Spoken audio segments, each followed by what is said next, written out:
Good evening, everyone. Welcome to the McCully-Mōʻiliʻili Neighborhood Board meeting that is now meeting on Monday nights. Welcome. I guess we're not going to have any karate noises anymore. So those of you who have not joined us before, we've changed our meeting to Monday because previously we had a martial arts class that was right on the other side of that wall. So it's great to have everyone here, and I'm hopeful that this will be a day of the week that works for folks. We are going to call this meeting to order. We have a lot to do on the agenda today. There are copies of the agenda that are on that table back there, and Curtis is going to do a roll call right now. Salas, absent. Minerby, online. Yeah. Young, online. Aldana, present. Johnson, present. Present. Menina, present. Present. Tamura, absent. Kachuk, Present. absent. Oh, online. Thank you. Lee, present. Quadri, yeah, present. And Robati, present. 9 members present. You have quorum, Chair. Great, and right on time, the Honolulu Fire Department is here. Whenever they would like to give us an update, we are ready for it. Do you mind coming to the mic? Thanks, guys, for coming. Aloha, good evening. My name is Ocean Ka'uwili. I am the captain at the McCully-Mōʻiliʻili Fire Station, Engine 29, First Watch.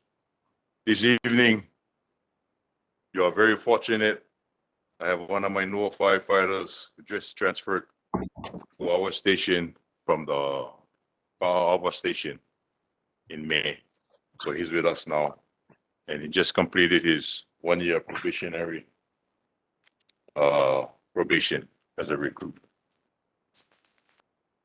So he'll be reading the statistics for the month.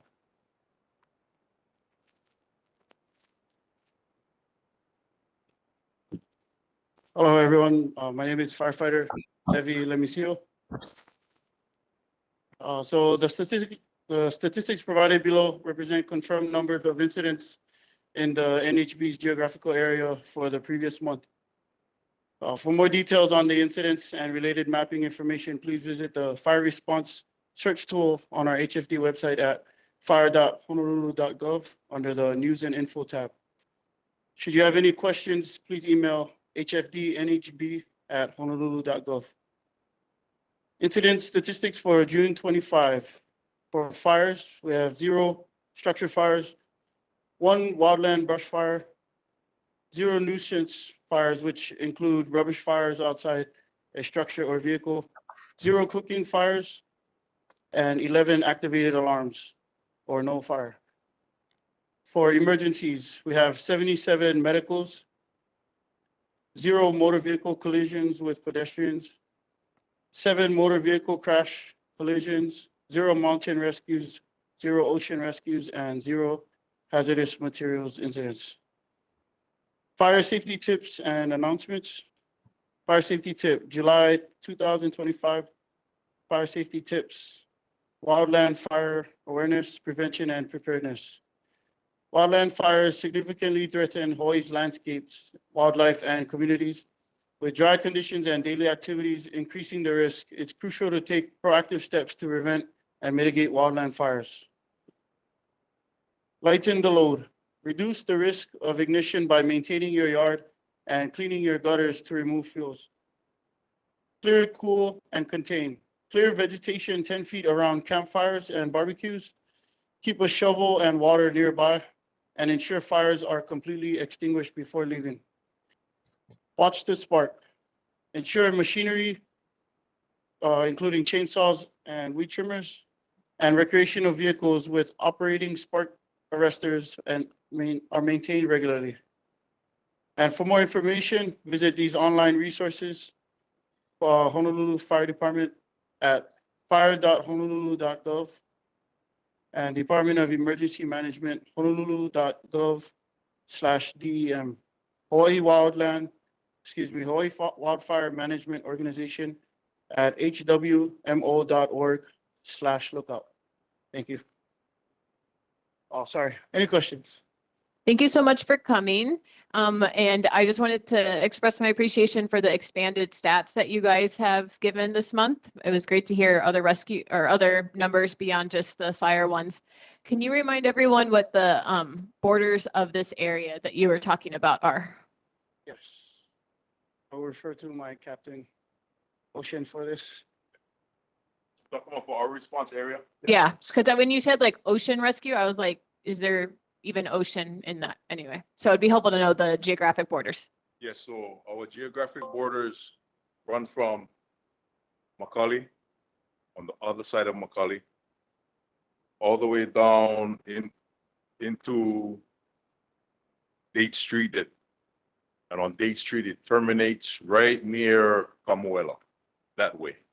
And then on the top side, we go all the way up to up University, comes down through Metcalf on the top side, and on the bottom side, we go as far as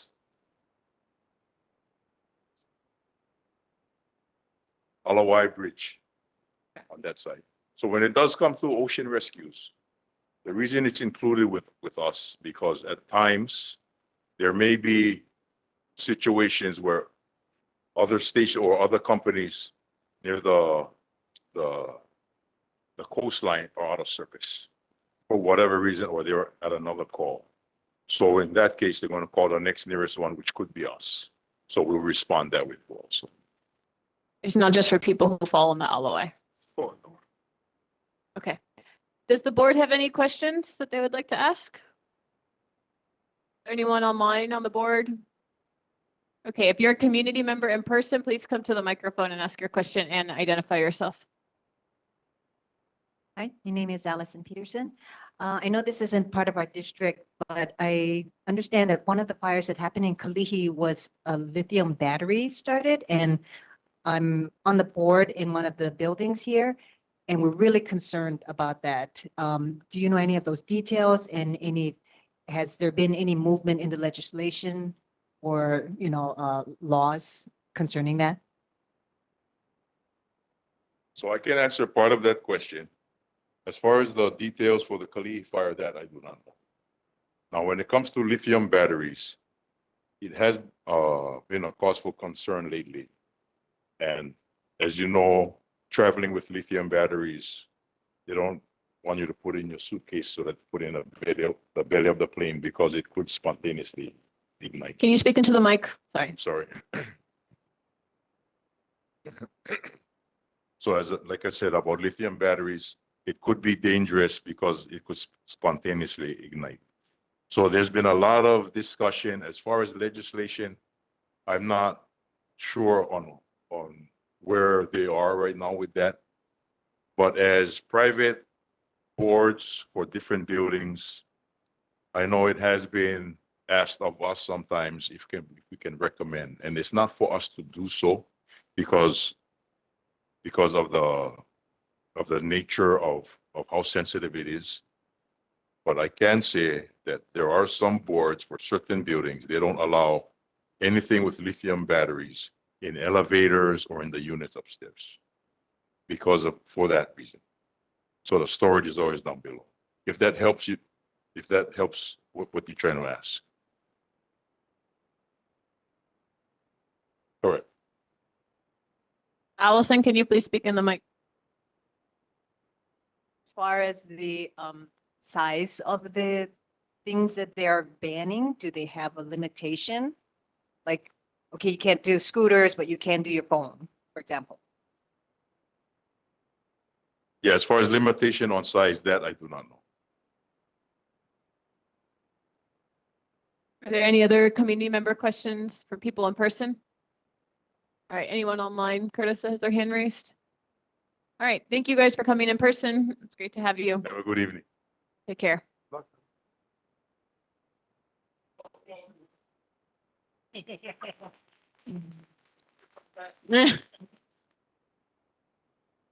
All right, is District 1 for HPD here? Yes, I'm here. Can you hear me? We can. Hi, so I'm Sergeant Daniel Cunningham from District 1. I have our stats for this month. For motor vehicle thefts, we've gone up from 3 the previous month to 5 this month. Burglaries have stayed the same at 2. All types of theft have gone up from 9 to 11. Vehicle break-ins have gone up from 1 to 3.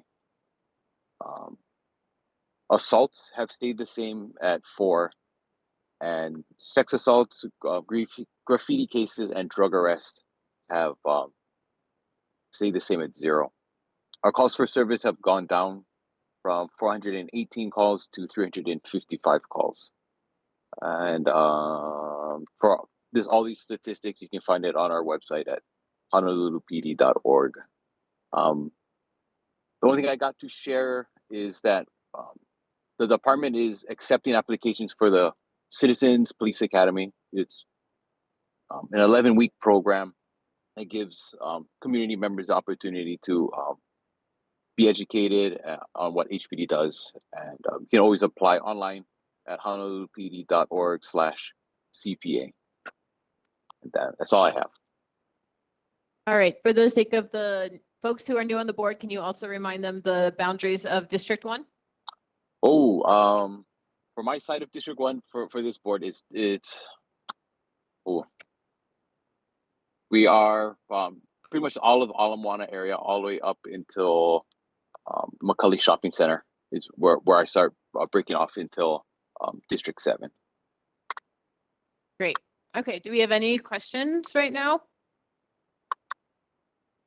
No in-person questions? Anyone on the board? Community questions? All right. Thank you very much for coming, Sergeant Cunningham. All right, See you thank you next so month. much. Yep, see you. All right. I believe District 7 is here. Lieutenant Thompson. Hi, good evening. Lieutenant Thompson from District 7. I'll go over our borders real quick. We go from Punahou, the east side of Punahou Street up through Manoa, south as Alawai Canal, through Diamond Head, and all the way to Makapu Lighthouse. And I'll go for the stats for last month. There's 13 motor vehicle thefts compared to 12 the previous month. 2 burglary cases with 3 reported the previous month. 16 theft cases with 18 reported previously, and 6 car break-ins with 10 reported the previous month. The total calls for service for the month is 5,453 calls. And the tip for the month is avoiding scams. And there's one type of scam that I find very prevalent at this time is a warrant scam. The scammer calls from a spoof number that actually shows up as a HPD or a sheriff's number. They identify themselves as the name of an actual law enforcement officer, and they inform the victim that they failed to show up for jury or jury duty or for a court case, and there's a warrant issued for the victim's arrest. The scammer tells the victim to avoid the immediate arrest, they would need to make immediate payment, and they relate that they take the payment in the form of Bitcoin or gift card, and they give them places where these Bitcoin machines or certain gift cards are carried, and they'll direct them to buy the thing for payment. The payment alone should be a red flag that the call is a scam, but just for information to let your vulnerable friends and family know to be aware of these type of scams, and if they're unsure what to do, because the scammers oftentimes will put a lot of pressure on the victims to make payment right away. You say hang up and consult with family or family member, or to call 911 for advice. And do not offer any information or payment over the phone, because that's pretty much a scam. But more information for scams can be found on honolulupd.org under information and resources. And that's all I have. Lieutenant Thompson, is there any way that you can like report the crime or do something to get the scammer in trouble? Like, can you record the call, or is there anything that helps you guys catch them? Catching is hard because a lot of times the scammers do not reside in our country, and we don't have jurisdiction to go outside. It's just the best deterrence is not to give any money away and have people educated not to be victims of the scam. By all means, report it. But as far as tracing the calls, it's oftentimes hard to trace where the calls originate from. Any board members with any questions? All right, Paul? Hello. Is this working? I do have a question about about mopeds and bicycles with no license plates. They supposed to have those already? Sorry, what is that? The electric bikes, are they supposed to have license plates or are they supposed to have insurance? I kind of missed that one. Yeah, I'm not sure if they've classified them as far as, but we've been enforcing them, the ones without pedals, as far as like mopeds or even dirt bikes. I'm not sure what case law has come down yet for any of those citations yet. Also, I noticed that you guys are gonna start buying the noise trackers to put up. Can you tell us where those are going to be placed around town? The last I heard was they were going to be in Waikiki. I'm not sure what the monitoring is going to be for that and enforcement behind that. Can we also request them for Kapiolani too? I'm not sure who puts those out there. It might be the city. We don't put those things out. All right, is there any neighborhood board member that has a question online? Curtis, do you know? Daniela, go ahead. Daniela, can you unmute? You're muted. Okay, I would like to ask, I missed the information about the number of scams that you mentioned earlier. You said be aware, don't give money, call, did you mention in quantify by any chance? Sorry, I'm not understanding. How many scams? Yes. Oh, Scam photos. there are a number of different ones. The most prevalent one is a warrant scam going on right now, but they also have the ones you get on your text messages where a package was there's a problem with your delivery or something you had ordered online. That's pretty common just like too. you were talking about. Yeah, so okay, thank you. The website does have a more detailed list of there's a lot of different ones out there, but the one I was Thank you. highlighting and educating about was the warrant scam, which is Thank you. All right, any community members have any questions? I do. No. Morgan? Sorry, we have one person. Laura, we have one person Okay. in person. Okay. You able to move it down or do we need to? I'll just talk later. Aloha. I would like to personally thank HPD for coming to many times we've had to call HPD because of incidents at the Alawai Community Gardens at the park along the Alawai Canal. Can you say your name? Oh, sorry, Susan Pope from Alawai Community Garden Association. But then, and we want to say thank you to the officers who have been responding, but also one word of caution, because recently a city and county employee in uniform who works for the Park and Recreation was followed and not accosted, but was followed by a very suspicious person, and she had to report it to HPD. It's very uncomfortable for city and county employees, especially females over 40, if they're followed by somebody within the gardens when they're just doing a city and county parks and recreation audit of what's happening. So if we can possibly request even more officers coming through at various times of the day and the night, that would be greatly appreciated. Mahalo. I'll let the officers on the watch know. Okay. All right, Laura. Okay. First of all, I'd like to thank the officers of District 7. They did a great job. We finally caught the digger at the Mōʻiliʻili Japanese Cemetery, thanks to Tom Heinrich, our neighbor, who saw the unusual activity taking place, and the police officer were able to come out and detain the officer. Tom and I both filled out witness statements, and the police officers were extremely helpful in helping us fill out the forms and in taking the person in to be detained. I also last week went to the court. We were both summoned, and that's the way it works, is an actual person will come and have you sign with a summons, so that scam with on the whatever you get is not applicable. Oh, they'll have you actually come person to person for appearance in court. And so I want to thank the officers very much. And I'd also like to Laura, thank 1 second. I them. forgot to make you introduce Okay, yourself. oh, Can you introduce I have yourself? Okay, Laura Ribby, community activist. But the Waikiki Neighborhood Board had a very unconscionable, ugly situation where they were accusing the officer there at the time of not doing something, people not following through in the correct things. I had to stand up and try to say, look, the officers have done an excellent job. I believe that you have unsubstantiated facts, and he had no facts at all. And the guy went Laura, on 30 and more on. seconds. And then the chair would not cut him off or censor him in any way. I just want to say the police officer did an excellent job at that meeting also. Thank you.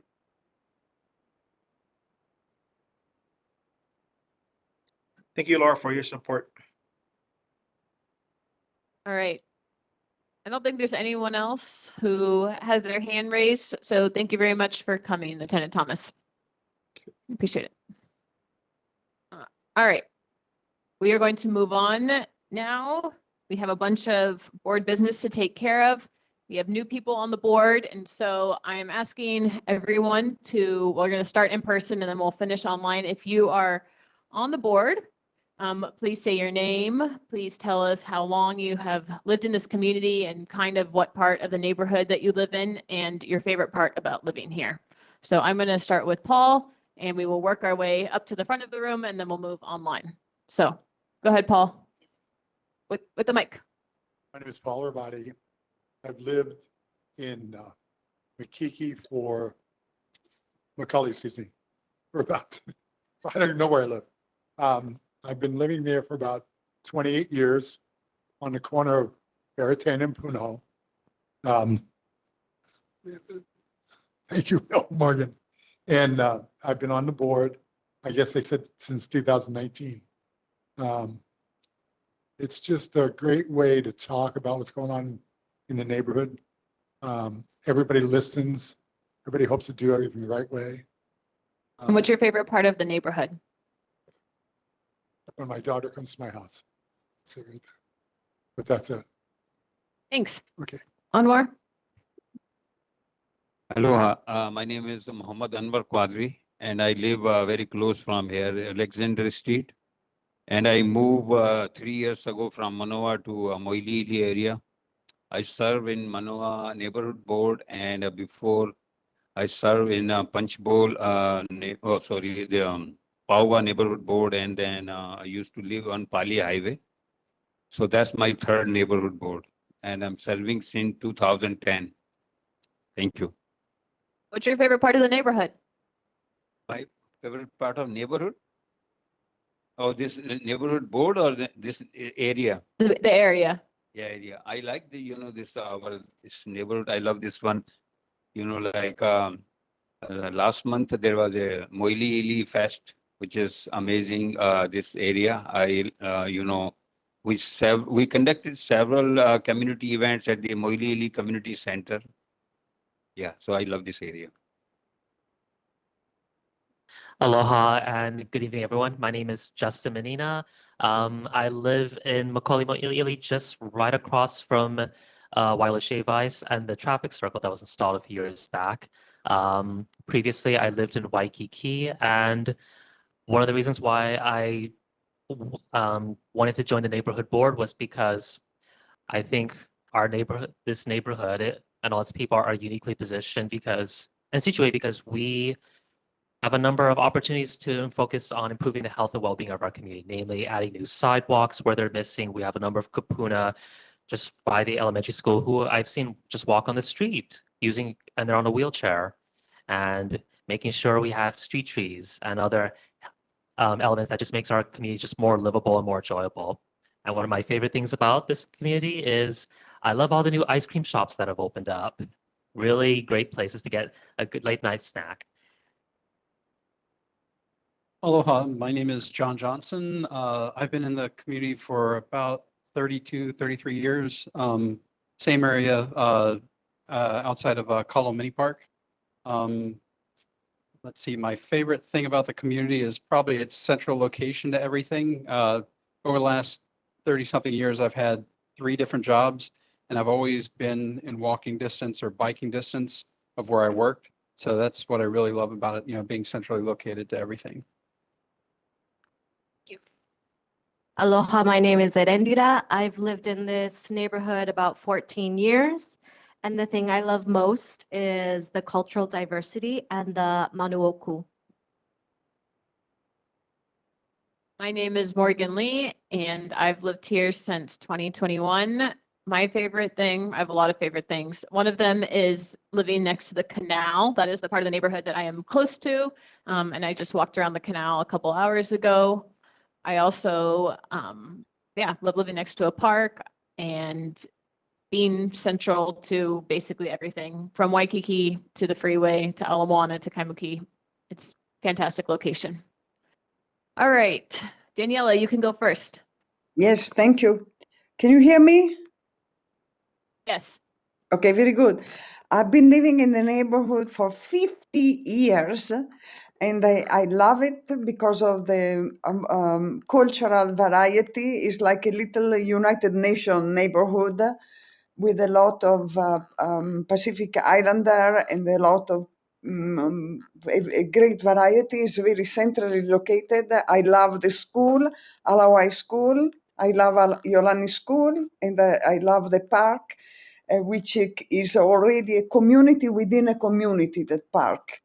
Very much used and by the garden people, community garden, by the resident around it, by Pacific Islander is just a little jewel, and I like Moʻiliʻili, the central location, up to the Moʻiliʻili Community Center, where the variety of events that are also programmed there. Thank you. Thank you, Daniela. Daryl.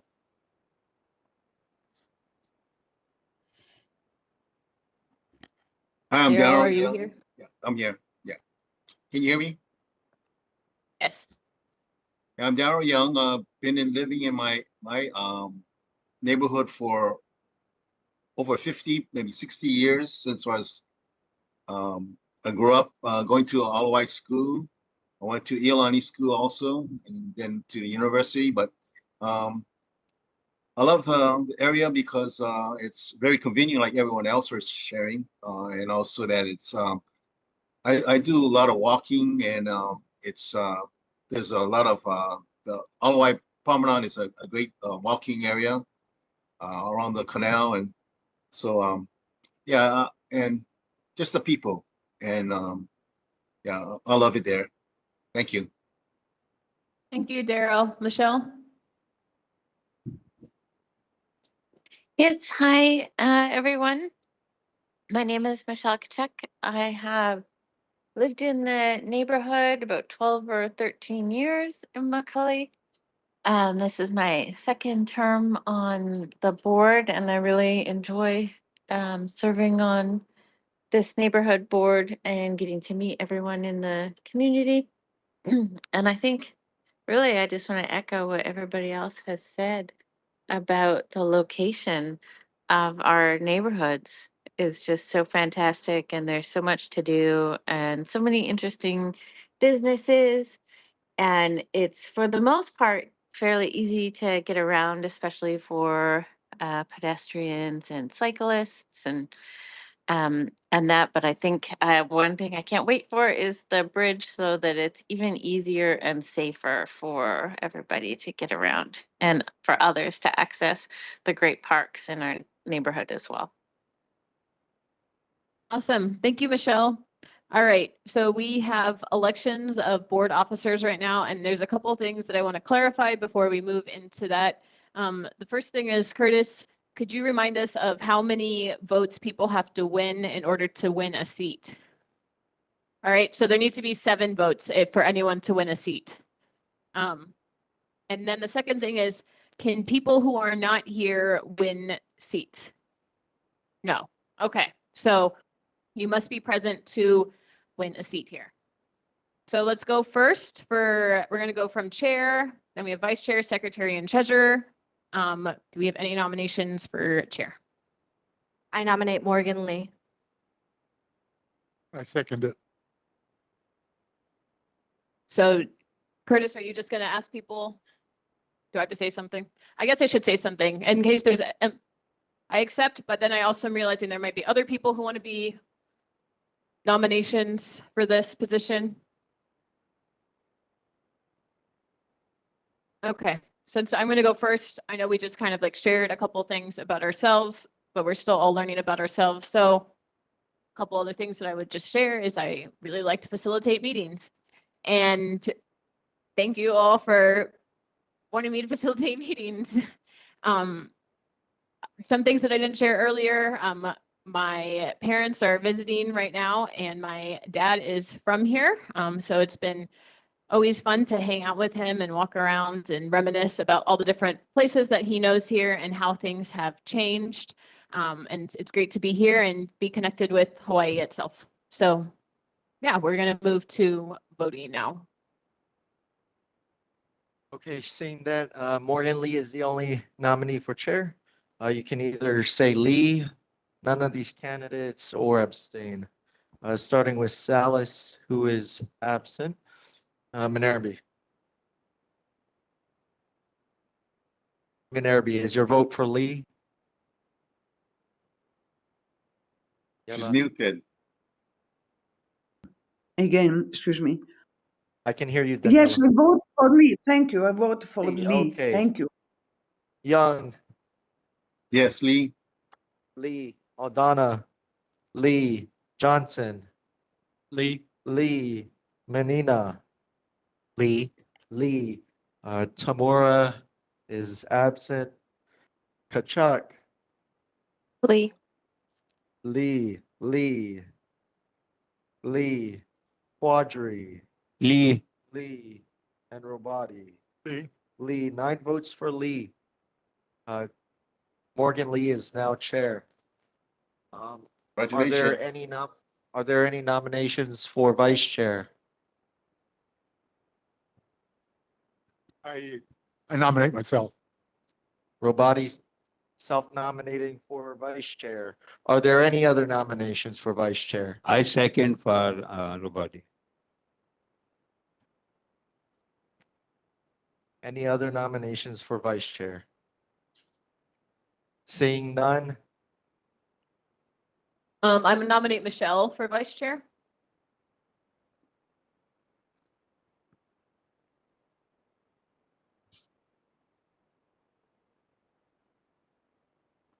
And I second. okay, Michelle accepts the nomination.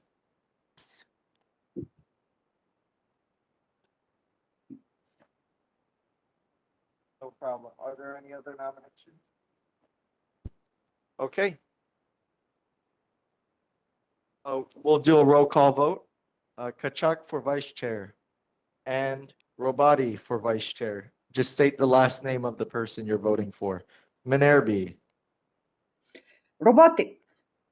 Robati, Young, Robati. Robati, Aldana, Kachuk, Johnson, Rabani. Robati, Menina, Robati. Robati, Tamura, absent, Kachuk, Kachuk. Kachuk, Lee, Kachuk, Quadri, Robati. Robati, and Robati. Rabani. Robati. 6 vote, and Salas is absent. 6 votes for Robati, 3 for Kachuk. Neither candidate has received a quorum of votes. So does that mean we'll just vote at the next election? Okay. All right, we're gonna move on to secretary. Are there any nominations for secretary? All right, I'm gonna nominate Aldana. I accept.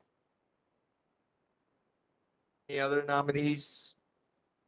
Or any other nominations for secretary? Going once, going twice, all right. Seeing none. Aldana for secretary. Minerby, Aldana. Aldana. Young, Aldana.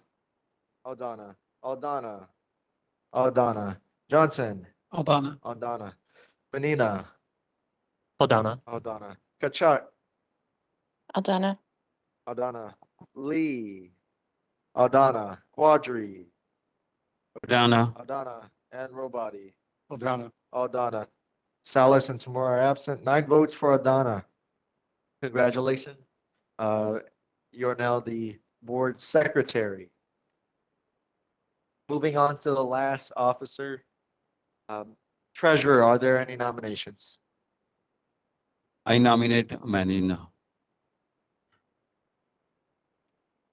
Menina, do you accept the nomination?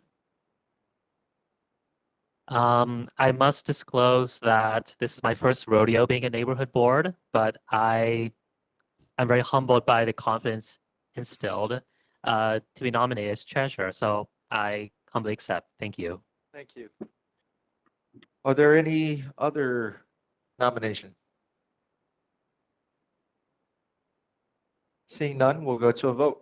Roll call vote for Menina to serve as, Justin Menina to serve as board's treasurer. Minerby. Yes, Menina. Manina. Okay. Young. Menina. Menina. Aldana. Menina. Johnson. Menina. Menina. Menina. Self-nominate. Menina. Okay. Tuckmora is absent. Kachuk. Menina. Menina. Lee. Menina. Quadri. Manina. Menina. And Robati.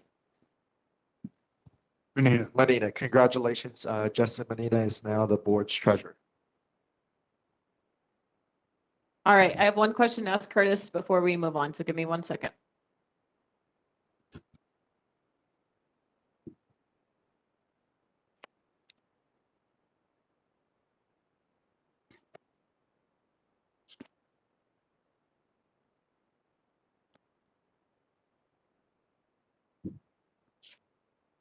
All right, we have 2 vacant seats. If you are one of the community members here that is interested in running for one of those vacant seats, could you approach the microphone now? All right, Susan, it's great to see you again, but can you answer all the questions that we were talking about earlier? How long you've lived here and also what you love about the neighborhood and so forth. Aloha, my name is Susan Pope. I moved to this neighborhood in 2010. I used to live in Mililani. I much prefer this area. My favorite part of this area is, of course, the Alawai Canal, where I have a garden. What other questions? So first of all, maybe you can share that you have served on the neighborhood board Yeah. before. Yes, I was on this board last year as filling a vacancy. Thank you. And then what do you love about it? Just the wide variety of people who come with their concerns.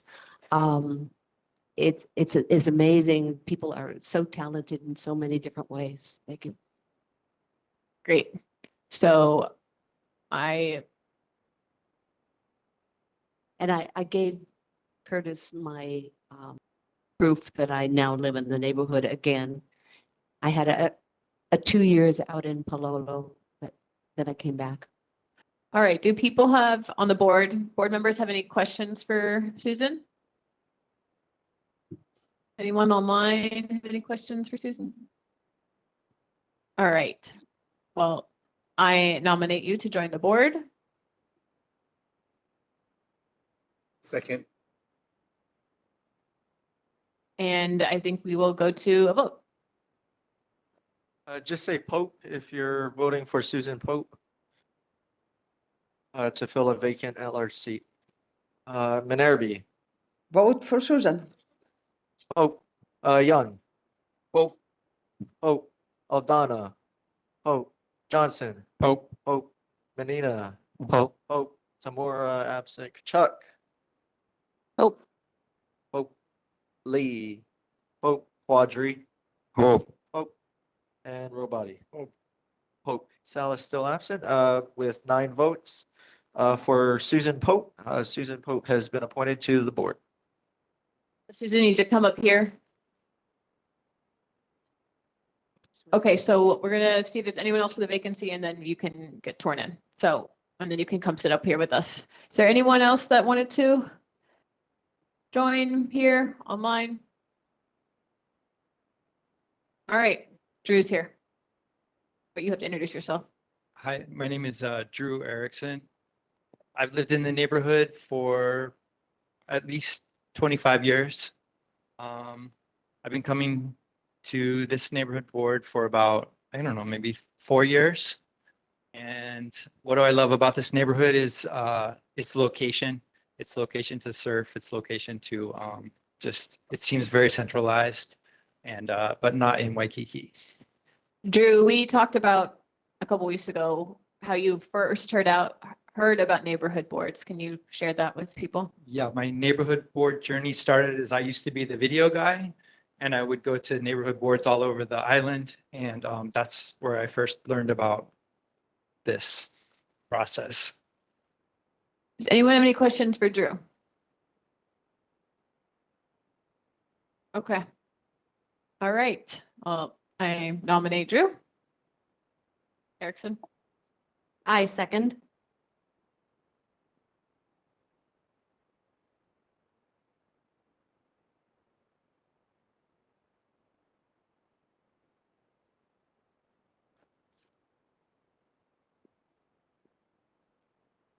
The audio is gone. Right now they are checking Drew's ID. So you're not missing anything with the audio. We're gonna vote in like 1 minute. Thank you.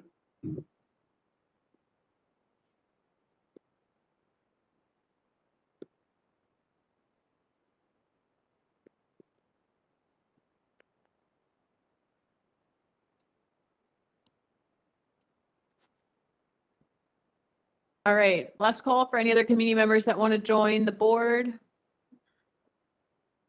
All right. We're gonna go ahead and go into a vote for Drew. You can say Drew or Erickson. Candidate is Drew Erickson. Okay. Salas absent, Minerby, I vote. But I'd like to spell his last name, please.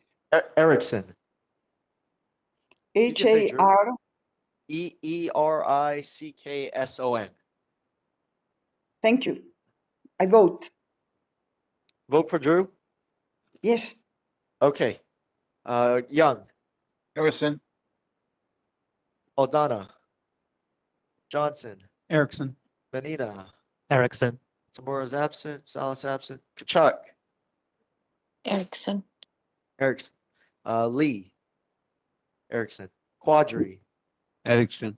and Robati. Erickson. Erickson, 9 votes for Drew Erickson. Congratulations. They should come up here and get sworn in. All right, so if Susan and Drew can come up to where Curtis is and get sworn in, that would be great. The rest of you, take a look at the D, E, and F items on here. We have logistics to talk about and determine if you have any opinions about any of these logistics. So, Can I ask a quick question? Oh, will this affect our election, the election of officers? No, for the next term, for the next one. Okay, all right, thank you. for the next month. Okay, thank you.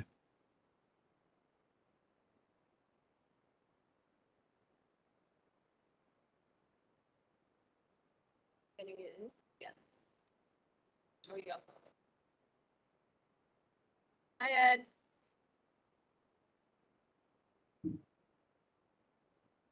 Right. Yeah.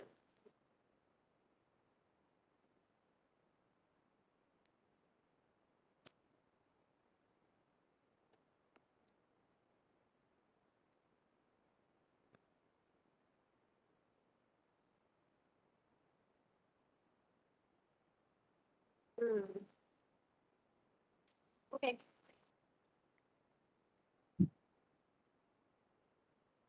That's great.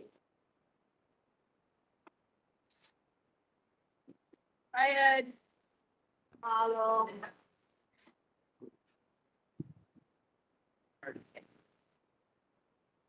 All right. Great. We are now at capacity for our board. Glad that everyone is here. We're going to determine our regular meeting time, location, and online WebEx option. Curtis, can you explain what you mean by the online WebEx option thing? Your board can go all in person or continue with a hybrid meeting. Okay, so let's just review what's happening here. Right now, we are meeting under new meeting date and time, which is the last Monday of the month. We have talked about the time a lot in the past couple of years, just a little context. And we have landed on 6 o'clock, but we have moved at various times to 6:30. And we moved to 6 because we have a hard stop in this room at 9 o'clock. And so there've been times where when we started at 6:30, some things were not able to get done. We don't have a lot of flex when it comes to the location. So we have stayed here during this time, but if there's concerns, please feel free to raise them. And we have been hybrid since we came back after COVID. We actually have a board member who needs to attend virtually. There's lots of people who I know attend virtually out of preference, but we have a board member who has to attend virtually if he's a part of that. So just something to keep in mind, but I would love to hear feedback, including if you just like it.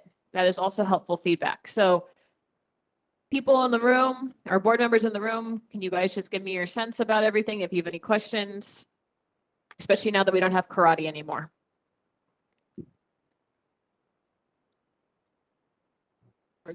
I vote that we have air conditioning. Yeah, this is tough.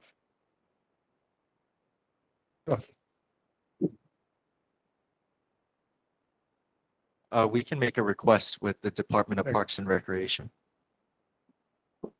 It would be helpful for the board also to write a resolution, or you can also make that request after the mayor's report. Great. Paul, do you mind putting that request into the mayor's when we talk to our new mayor's rep? And then you and I can maybe follow up about drafting a resolution. Okay, great suggestion. Thank you for that. I agree. The fan is really loud.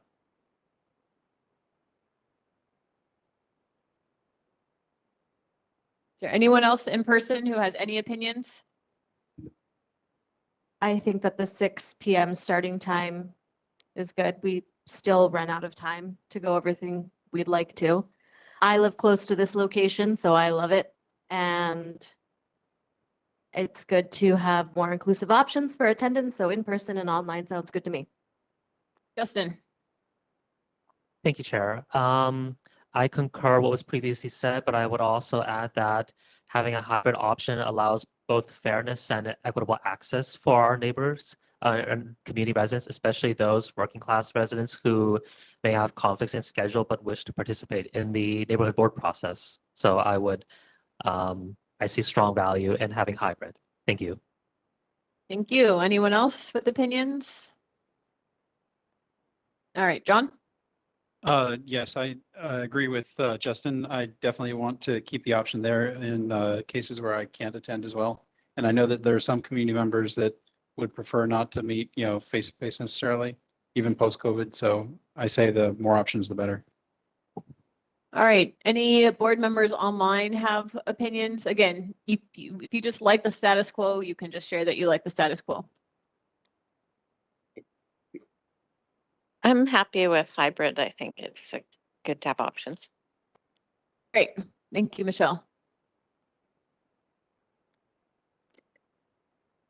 All right. Danielle or Daryl, did you want to share it all? It's fine if not. I like Okay. it that when, yeah, I like it with it can be virtual, so I can be at home, with my personal issues at home with family. That's what I liked. I hope it continues virtual instead of coming in personally. Yeah, it would be hard for me to attend personally. So that's my concern. I mean, that's my, I want to say, thank you. Thank you. Don't you think that once every 6 months, we all have all hands meeting here? Have an all in-person event. All in, just like once every 6 months? Yeah. So you were saying you would love to have a twice a year in-person, fully in-person meeting. Okay. I don't know how much we can accommodate that if we want to try to actually accommodate all the board members here, even though I personally am with you in terms of the importance of meeting together. But maybe there's some creative options we can figure out so that we can spend in-person time with each other. Maybe it won't be something that is board business, but a way we can connect anyway. All right, thank you everyone for sharing. I'm getting the sense that we have one action item, which is that we're going to figure out the air conditioning situation and that we are going to keep everything else the same, which means we are going to meet, the next meeting is in August 25th, which is the last Monday of August. And that leads to the next thing, which is our recess schedule. So as you can see on the agenda, it notes that there are 3 recesses that are allowed, starting from July 1st. Curtis has helpfully noted that we have a meeting right now scheduled for Memorial Day on May 25th, 2026. And so that might be a possible date that we want to recess. Maybe not even possible. I don't think that we would have neighborhood assistant support, right? If that happens. All right, the city, we cannot have the meeting on Monday, the 25th. So it seems like that's going to end up being a mandatory recess for us. Is there a desire to have another recess at a different time in the year? Again, given our calendar, you can think of like when Thanksgiving and Christmas fall and so forth. Yeah, so looking at the calendar, November 24th, I don't celebrate Thanksgiving. I don't know what day it is, but I think it's around there. So maybe having a recess that Monday then, November 24th, I think. And then the last Monday in December is the 29th. So between Christmas and New Year, perhaps is another good time to recess. Although I understand that that would then be 2 months in a row where we do not meet, which we cannot do. So I retract the November one. All right. I'm sorry for people who are online. My back is kind of faced to you right now. So if you guys have questions and want to weigh in on this, but yeah, please raise your hand so that we can call on you. Other than that, looking at folks in the room, does anyone have any objections to taking a recess the week of New Year's Eve? It's going to be December 29th that we would cancel our meeting. Objections? Or if you're like, yes, let's definitely cancel it. I know I'm like, definitely, we should cancel it. I don't know if I'll be here for that. Anyone else?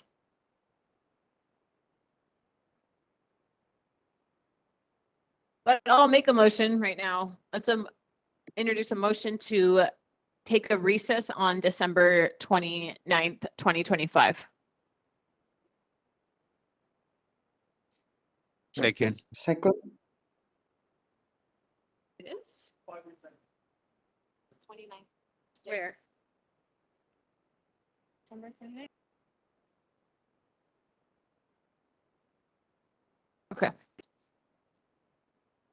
All right. Okay. Can we just? Are there any objections? Or abstentions? Seeing none, the motion is adopted. All right. The last thing we have to do is adopt the board meeting rules of speaking. What does that mean, Curtis? Oh, no. The rules of speaking are on the meeting agenda. To summarize, audience and board members can have up to two turns to speak on each topic. Speakers should be concise, limit comments to 1 minute per turn. Each report is limited to 3 minutes and each presentation is limited to 5 minutes.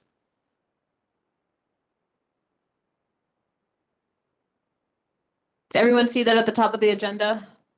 It's the first section. Are there any things that people would like to tweak with regards to speaking time or how much people can speak? Yeah. Paul? I just think that when we start the meeting, that this is drummed into people's heads, that that's it. We're not just picking you out and going, okay, you can't talk anymore. It's 1 minute, 3 minutes, 5 minutes. That's all there is to it. So, and Morgan's very good at going, you have 12 seconds left. So it's good that way. And then we can get through more important things, I think. I don't think it's realistic that people can only speak for 1 minute. I don't know that we've ever successfully run an entire meeting where everybody only speaks for 1 minute. And so I wonder if we really should consider changing it to 2 minutes. I'm open for discussion.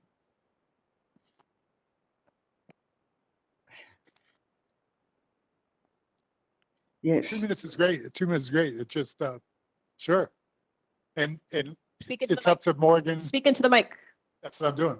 It's up to Morgan to go, okay, it's coming closed. You know, you're almost time. For a lot of people to stop right there. So it's just, yeah, it's just laying down the law. Because we got a lot of, it's amazing how many things we have. So, okay. Daniela? I think 2 minutes might be more realistic. Okay, so we have some motion or feelings about 2 minutes. Does anyone want to push back on that? John? I've got one question. How would this affect the amount of time we spend here? Because I've been at board meetings that run pretty late. And if we double the amount of time that people can speak, if it's been 1 minute in the past, how is that projected to affect the length of time we'll be in meeting? That's Not that I complained about that. I'm just looking at realism. It's a great question, and honestly, things just change, right? Like these meetings are kind of very dynamic with regards to who shows up and what animates people, and the attendance of the community members and board members who come. We will always have the hard stop, though, to really try to get out of here at 8:45. So, yeah, I think that it would be okay. We could also decide to do 90 seconds as well. Is this set in stone? Can this be modified later after we It can be adopt modified later. Okay, thanks. Susan, did you have something you were to say? Okay. Daniela, did you? Yes, I wanted to understand, in case we can modify later after seeing that 2 minutes is too long, can we modify it later and go back to 90 seconds or 1 minute? Yes. Yes. Okay, then, okay, fine. Or the other way around, 1 minute, but then we see that we need a little more time and we modify later. Okay, fine, thank you. Thank you. All right, so is there a motion to change the amount of time that people can speak? So moved. So moved to 2 minutes. I second that. All right. Let's move on. All right. We have a bunch of different city reports coming down. Is Board of Water Supply here? I don't think they are. 1 second. What about the 3 minutes or 5 minutes? You're going to keep that to the same way? Yeah. I just want to make sure of that. Yeah, I think that's okay. If you're, yeah, I do. Well, let me just check this really quickly.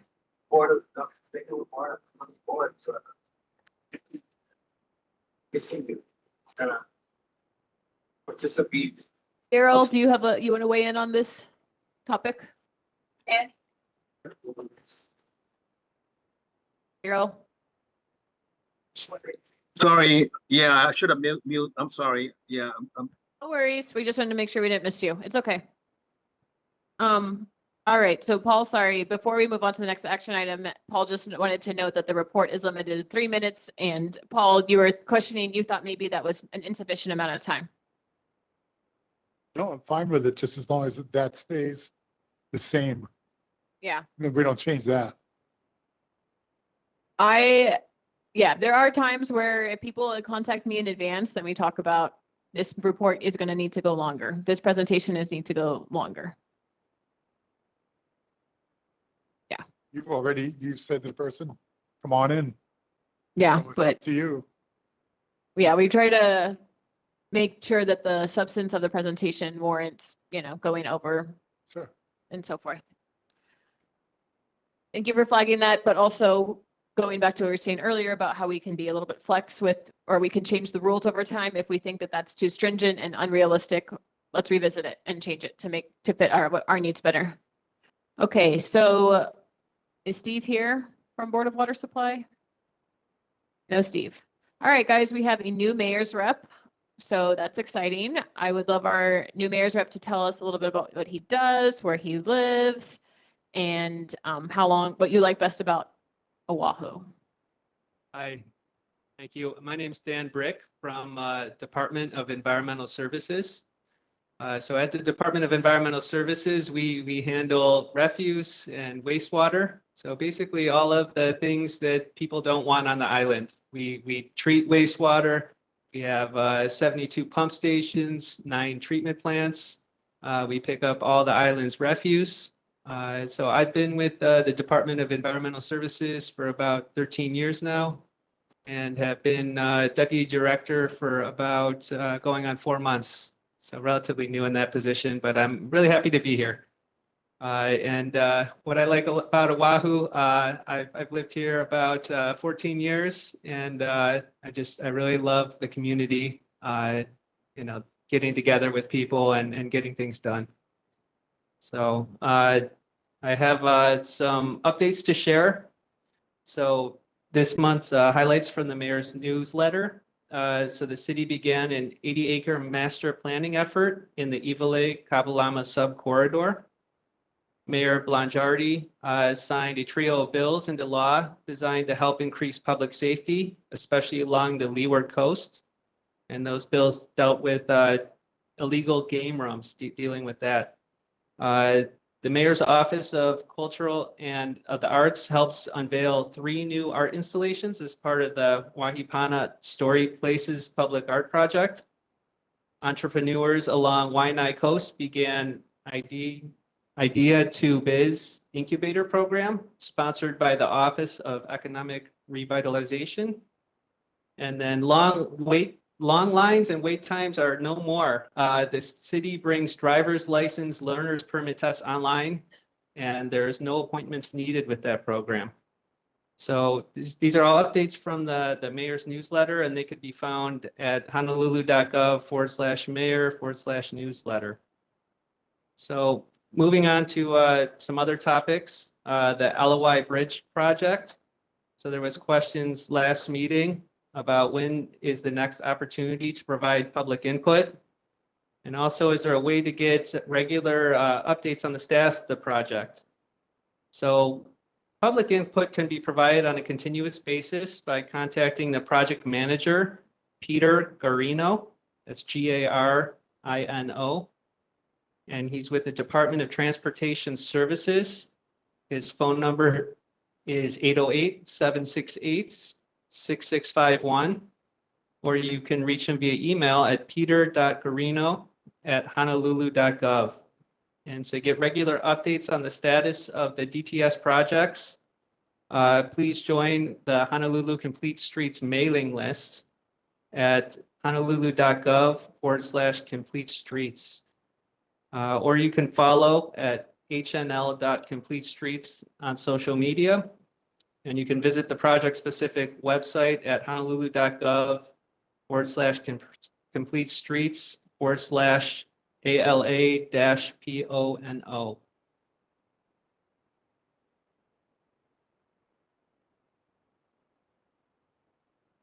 Next update I have, Kuilei Place parking concerns.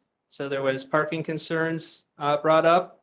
How is parking going to be managed in the area surrounding this development? Has the city looked at a parking sticker program to ensure area residents have parking? So the Department of Transportation Services does not have any current plans to modify the existing street parking in the area surrounding this development.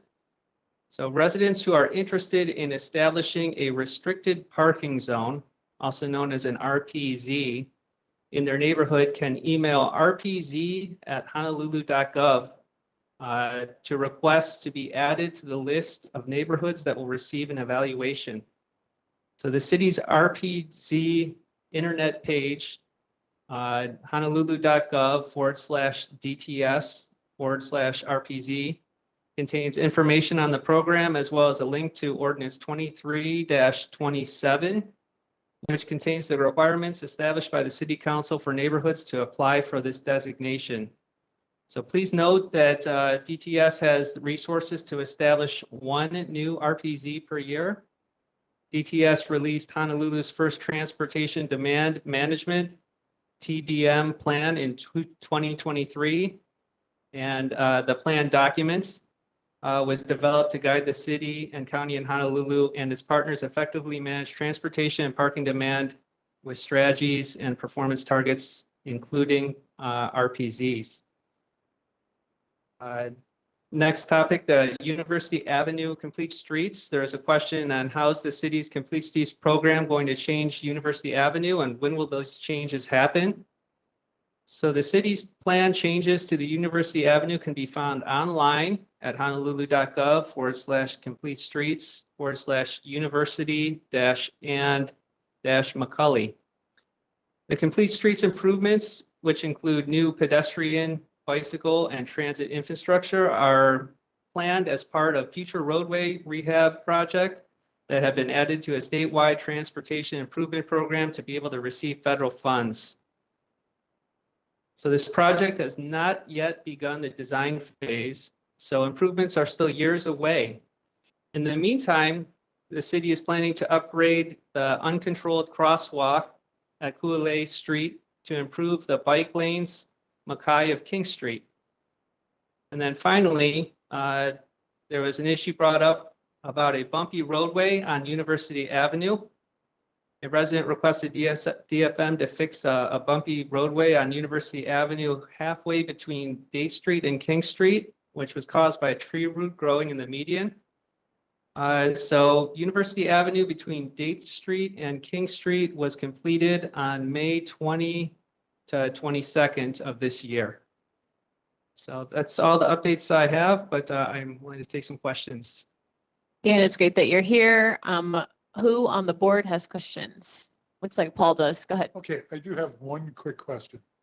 When we ask you about things that need to be fixed, when you read it back, say, okay, Morgan asked this question last meeting. Okay. Because I don't remember any of those. Okay. Just let you know. Thank you for the feedback. All right. Someone else here in person, Justin. Thank you kindly for your, my apologies. Thank you kindly for your updates. I do have one quick question. Please forgive me for not recalling the name of the bill. It was recently passed by Honolulu City Council that gives DTS the inverted invested power to lower the speed limits from 25 to 20 miles per hour within school zones. However, DTS has mentioned that they lack the funds to adjust those speed limit signage. Do you know if Mayor's Office and City Council is working to procure funding? I think DTS reported that just for all 187 schools on Oahu, that would be around $2 million. And I think we do have a few school facilities here within the district. Thank you. Okay. Sure. Gene Albano, Director of DTS or Director of DFM, you can answer that. Good evening, Chair Lee and Yeah. Neighborhood Board. Gene Albano, Director and Chief Engineer of the Department of Facility Maintenance. I can say that there was a council ad that was recently approved for $500,000, where DTS is going to now prioritize which signs are going to replace with the new speed limits for the schools. So DTS is working with our department as well as deciding whether or not they're going to utilize a contract to replace those signs. Gene, it is awesome that you're here and we're excited for your presentation in 2 minutes. Thank you, Gene. Thank you. Are there other in-person comments or questions here? Online, I don't see anything from board members. Community members, Laura, you want to go ahead? Hi, thank you very much.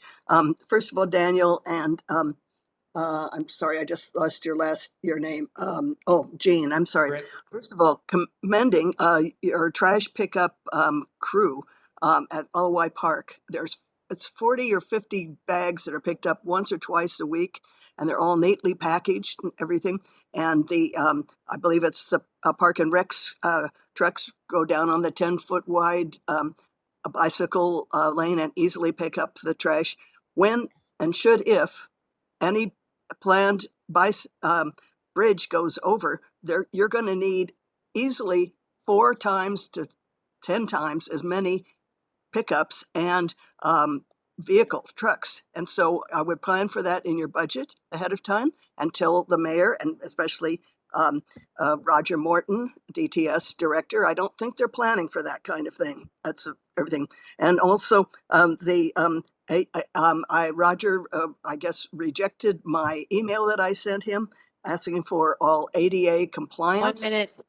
And then I'll just skip ahead to modify the parking at Kuile Place. It's already overcrowded. Be proactive, set up those, even it doesn't matter once a year that they can have a new one. It's going to absolutely overwhelm the neighborhood, and you'll have people parking every which way. And it'll be those people that should not have privilege. It should be the people that live there. Okay, thank you. Thank you for the feedback. All right, Dan, I just wanted to relay a concern from at least a Honolulu resident. I'm not sure if they're a resident of the neighborhood, but they are an avid park user and wanted to see about the status of fixing the sprinkler system in the park. They said there's a lot of challenges with just the grass not growing correctly and then creating holes that people are tripping in and so forth. So I don't know, Jean may want to answer that question directly, but. Do you have a specific park? Or Yeah, sorry, the LOI, the 2 parks that are along the canal.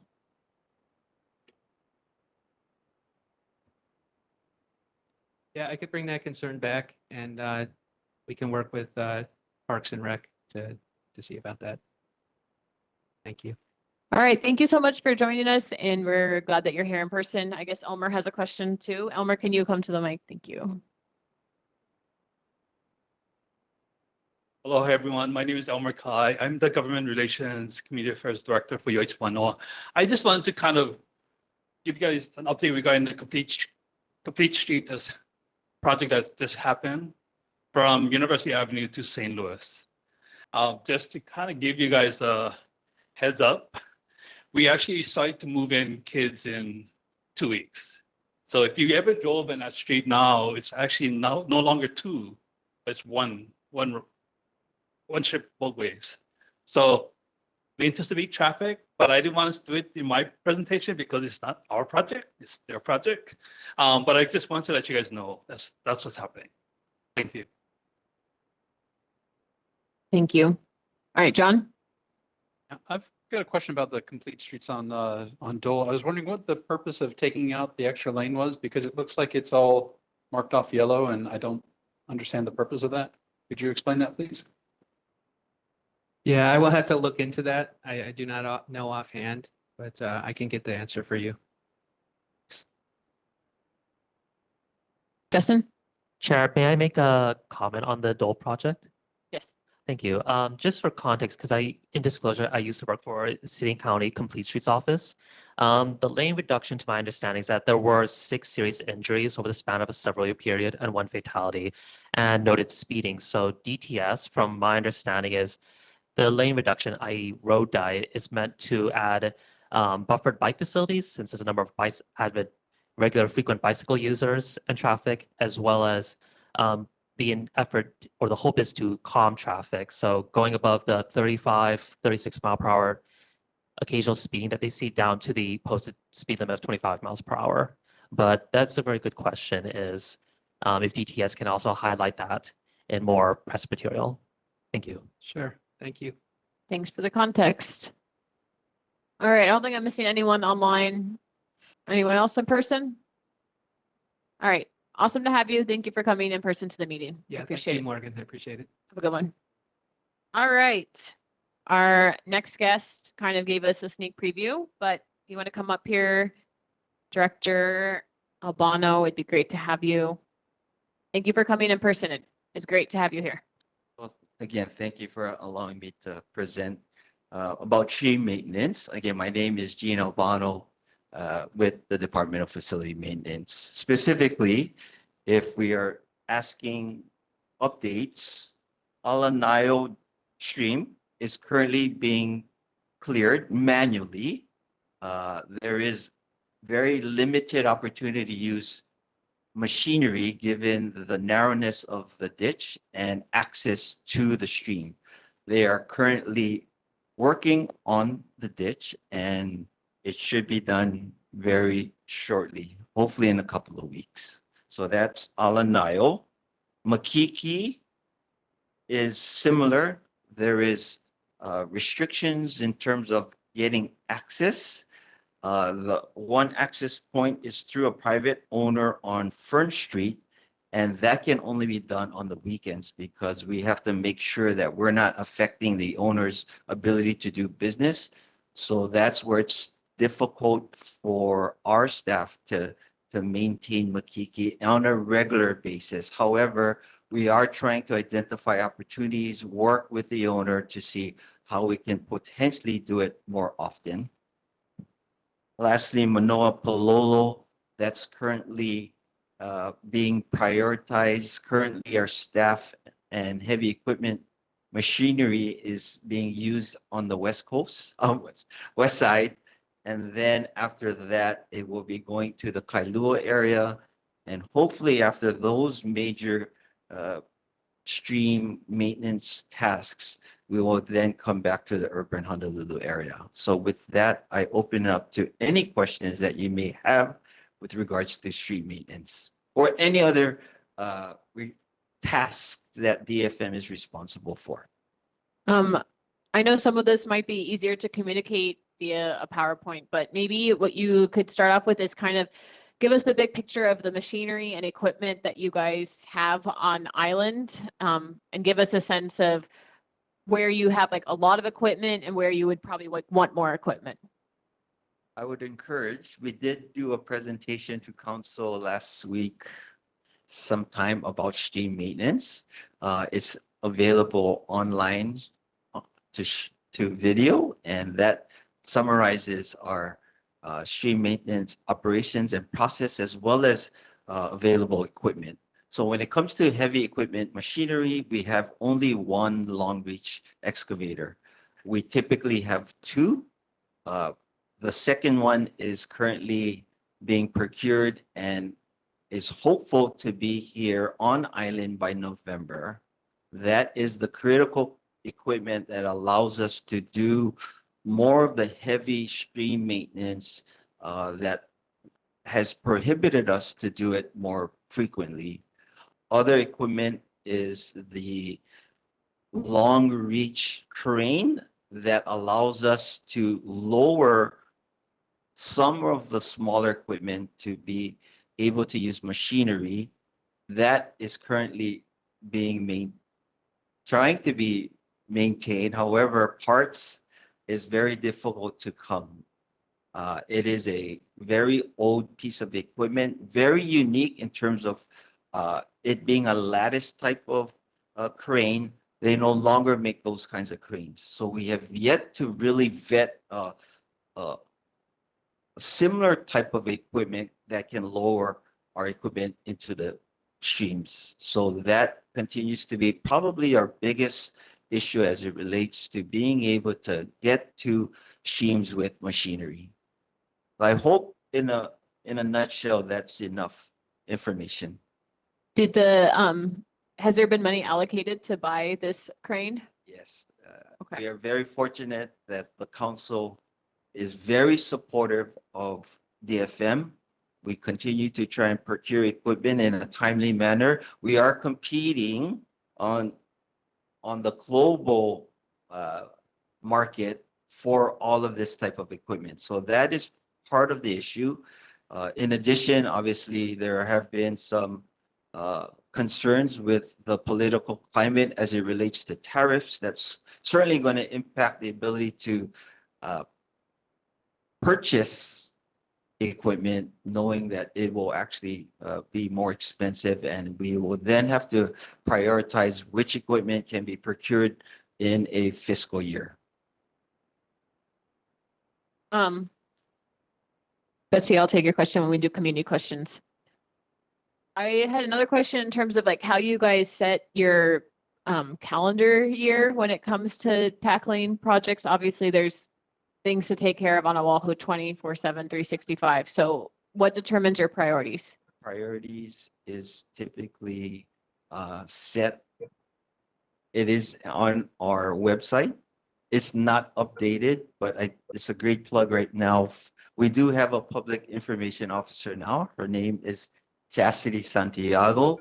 Our department did not have a public information officer, so it was difficult for us to provide information in a timely manner, knowing that priority was to do maintenance. Now that we have Chastity in place, I've tasked each of the divisions to make sure that we are updating our schedules, but we are hopeful to have an updated schedule on our website, let's say in a couple of months. All right. Anyone on the board that has questions? All right. Anyone online with questions? All right. Go ahead, Betsy. If you don't mind, can you introduce yourself too? Director Abano, you can stay up there since she's gonna, yeah. Okay. Hi, my name is Betsy Kawamura, and for the last year and a half, I've been trying to contribute to stream cleaning and cleanliness. And between Representative Ika Gold and Ian Ross, and with the kind assistance of Paul Robati, we've been able to finally mobilize a resolution that was passed the last time of, cleaning and maintaining Makiki Stream. So we're talking specifically about the Kalakaua Avenue and South King, the problematic area around Jack in the Box. And, there's been like major cleaning efforts, and we really appreciate that. And I wanted to hear what you have proposed in the shortcoming or the long-term coming in the area right there, because we still see shopping carts. And, we're both talking ad nauseum about the 1,000th time about the need for retailers to do something with the shopping carts that often get dumped into the stream with suitcases with furnitures. So if you have any additional things to add about that particular section, and if we can create some kind of a cooperative working group or discussion group as a task force, or something that Ian Ross also wanted to bring up. So we'd like to hear your thoughts about it. So obviously, it's a complicated situation. Much of the maintenance or debris that is in that particular channel is a result of houselessness. And therefore, there is a city-wide effort to determine the best approach, knowing that we simply cannot go into the stream, remove the debris, and expect to have it remain clean for a week. That's just not the reality at this moment. However, we continue through our other departments who have determined a more holistic approach with HPD, our service providers that help some of the houseless to determine if they can go into some kind of treatment. And so it's a collective effort with the city and the state. Now that the federal government has come up with an executive order to address homelessness, perhaps we could be a little bit more assertive moving forward. You come back to the mic, please. Thank you for this. Would there be a possibility that a few of us who are like poorly interested in the subject to write to you, and I can CC you some people Okay, and that could start the momentum of creating synergies, because I understand that synergies seem to help a lot with that intersection so far. Betsy, do you want to talk about the specific corner that you've worked on? Yeah, I mean, I'm talking about the corner, especially in by Jack in the Box and the McKinney Stream. That has two bus stops. The one going, the number 2 bus, and then right around the kitty corner in front of the petrol station and Jack in the Box is the number 1 and the number 1L. So, and the 6, yeah. So that's a particular area. So there's always like a persistent problem with the homeless issue. So I think this is like a really needed area to have synergies between the homeless people. I mean, those managing in a holistic way, as you said, and also your department, because we have to work together, but also with the retailers, with the shopping carts, which I'm, talking about for the 1000th time today. So we need a proactive synergies amongst the 3 people. Thank you. Yes, I concur. So we will figure out how do we collaboratively work with partners within the community moving forward. Laura? Yes, thank you. Thank you so much for correcting now the Alanayo stream. I believe I would like to see the Alanayo stream and Makiki stream be referred to rather than ditches. I think that sort of dignifies what we actually have flowing through our neighborhood. And also, Betsy, I think it was Betsy. Yeah. Anyway, when we went on our walk, the chain link enclosures at Makiki Stream were recommended, and I also recommended the chain link enclosures at the Manoa Stream, which crosses over Kapiolani Boulevard. Both of those will reduce by a lot the debris that gets into the streams. And those have not been fixed since the last, I don't know how many months. So I'm hoping that you will make that. It's a very quick fix just to make sure that the chain link is tied up or replaced or something like that. It doesn't take any study. It just needs closing up. Thank you very much. Ma'am, was there a formal request for that? Well, Morgan, can you remember? We went out, who reported when we went out to the Makiki Stream? You're saying who did we end up talking to, or who did we were with the council member and with the representative? Right, exactly. And at the same time, I said that the Manoa Stream was also subject to that because the chain link fence has been opened up. It's just I'm easy aware of it, to ma'am, get to. so I will Very easy to address it. fix. Okay, and remember, thank you for the Alanayo, but if we can be calling them streams, I think that'd be nicer. Thank Um, Chastity, do you want to say hi? Hi, everybody. My name is Chastity Santiago. I'm the Public Information Officer for the Department of Facility Maintenance. I was actually a previous staff member of Council Member Say, and this was actually one of my neighborhood boards that I represented him. So very familiar faces, some new faces as well. Just want to say thank you for having us this evening. And as Director Albano mentioned, I am the new information officer. So as far as social media presence goes, I will be his new go-to person. And slowly but surely, we're going to be working on getting more information out as far as timelines, cleanups, and schedules. So when we do have that, I'll make sure that we contact the boards as well. What is a good contact email for your department? So I can give my personal email. I'll let everybody be know great. as well. It's chass.santiago@honolulu.gov. And then just want to say hi to familiar faces. I think I see Meryl online, and Betsy I've actually talked to a number of times when I was in Council Member Say's office. So good to be back, and thank you for having us. Great. Thank you for coming in person as well. We appreciate that. Yeah, thank you. And I will leave with this. If there is any request, whether it's maintenance of a sidewalk, a road, or a stream, please reach out via email, dfmroads@honolulu.gov. That has been the most effective communication mechanism for us to address. We typically respond pretty quickly and provide updates accordingly. All right, I have a couple more questions for you. The first one is, I think you know that there's a lot of groaning that happens along Oahu residents about why is this not fixed? What's going on? I want this fixed, blah, blah, blah. when people are feeling frustrated about something not being fixed, what are the common reasons? Like, it's probably if it's on your radar, what are the common reasons for why that hasn't been fixed yet? In many cases, it's reprioritizing what has come up. And whether it's sidewalks, whether it's streams or the roads, it's simply prioritization and then manpower.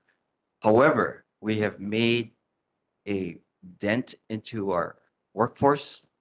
We have reduced our vacancy rate from when I started 2 years ago, above 40%. Now it's to 25%. However, the biggest vacancy rate is with the roads. And so we are now focusing on that particular division. We have made some key strategic hires that will allow us to move some of the staff to higher level positions and then backfill with additional staff. The key position was primarily with having the right trainer to train our staff to be able to operate heavy equipment as well as our commercial vehicles.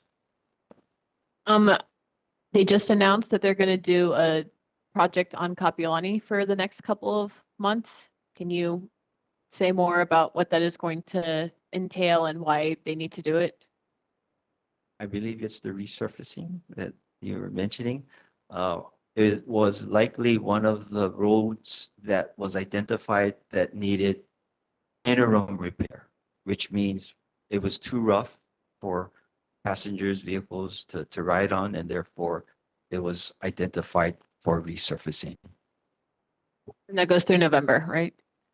Roughly, hopefully, yeah. Go ahead, sir. Go ahead. Project that they started doing that never got a chance to finish it. It just came up and that's what they do. They're finishing this project. And again, it likely, It was a gas line that was a big problem. Yeah. Remember? yeah. Laura, did you have another question? Your hand was raised. Otherwise, you can just unclick it.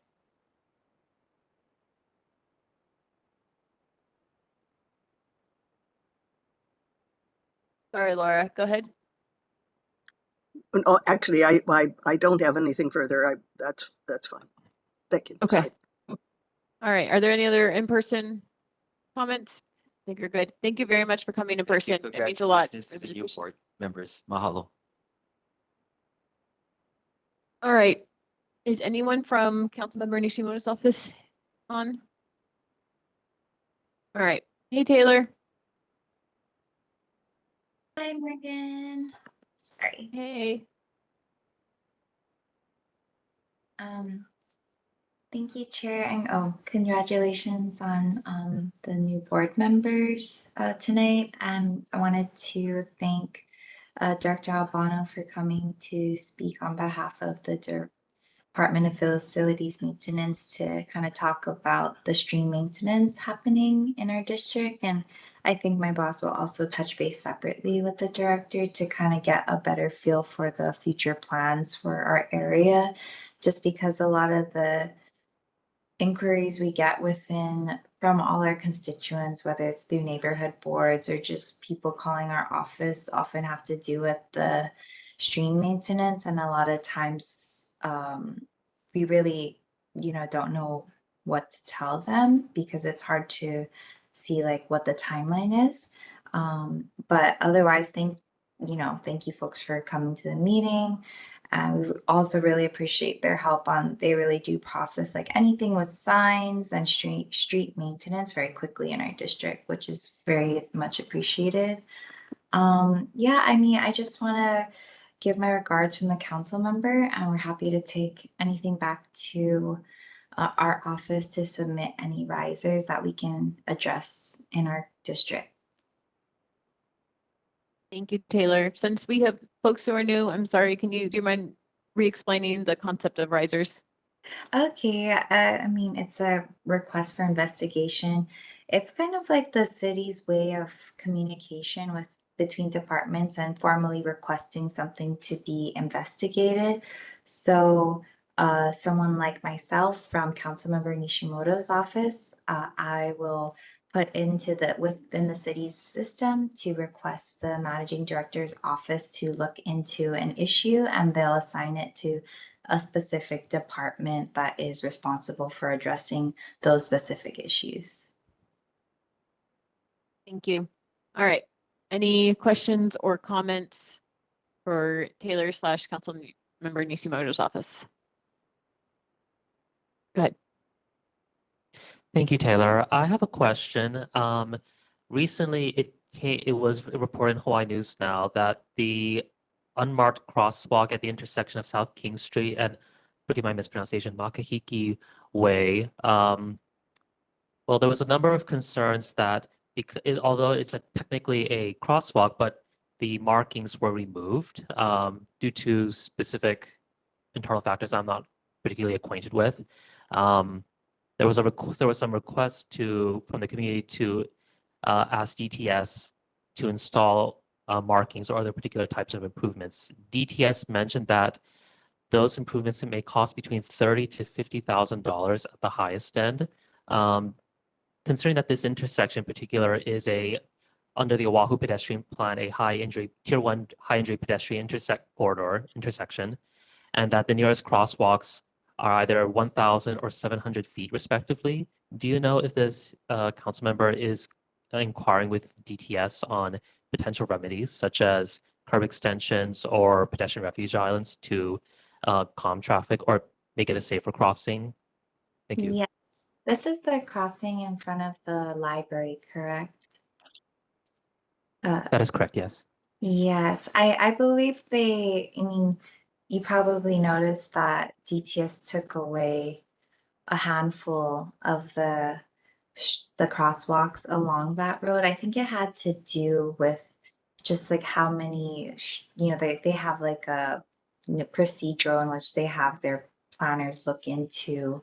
There's so many, they have to follow their guidelines of having so many lanes across, but I mean, we can consult with Deputy Director John Nouchi. He's really great. And if anything, he can maybe come and explain like why they had to do that, and then what may be a remedy that they could offer. But yeah, no, I think that's a great request. The Deputy Director is pretty great at explaining things. So I'd rather you folks speak with him on this issue. So I'm gonna have my boss try to talk to Director Nouchi to come. Would that be okay? This is my first time on the board, so I'm not familiar with the approval process, but that would be personally fantastic. Even something Yeah. like rapid flashing beacons, as you see in Kalihi, would do wonders to make it a safer crossing, especially at night. Thank you. Yes. And honestly, we receive a lot of complaints about the flashing pedestrian crosswalk at in front of Times along South King Street.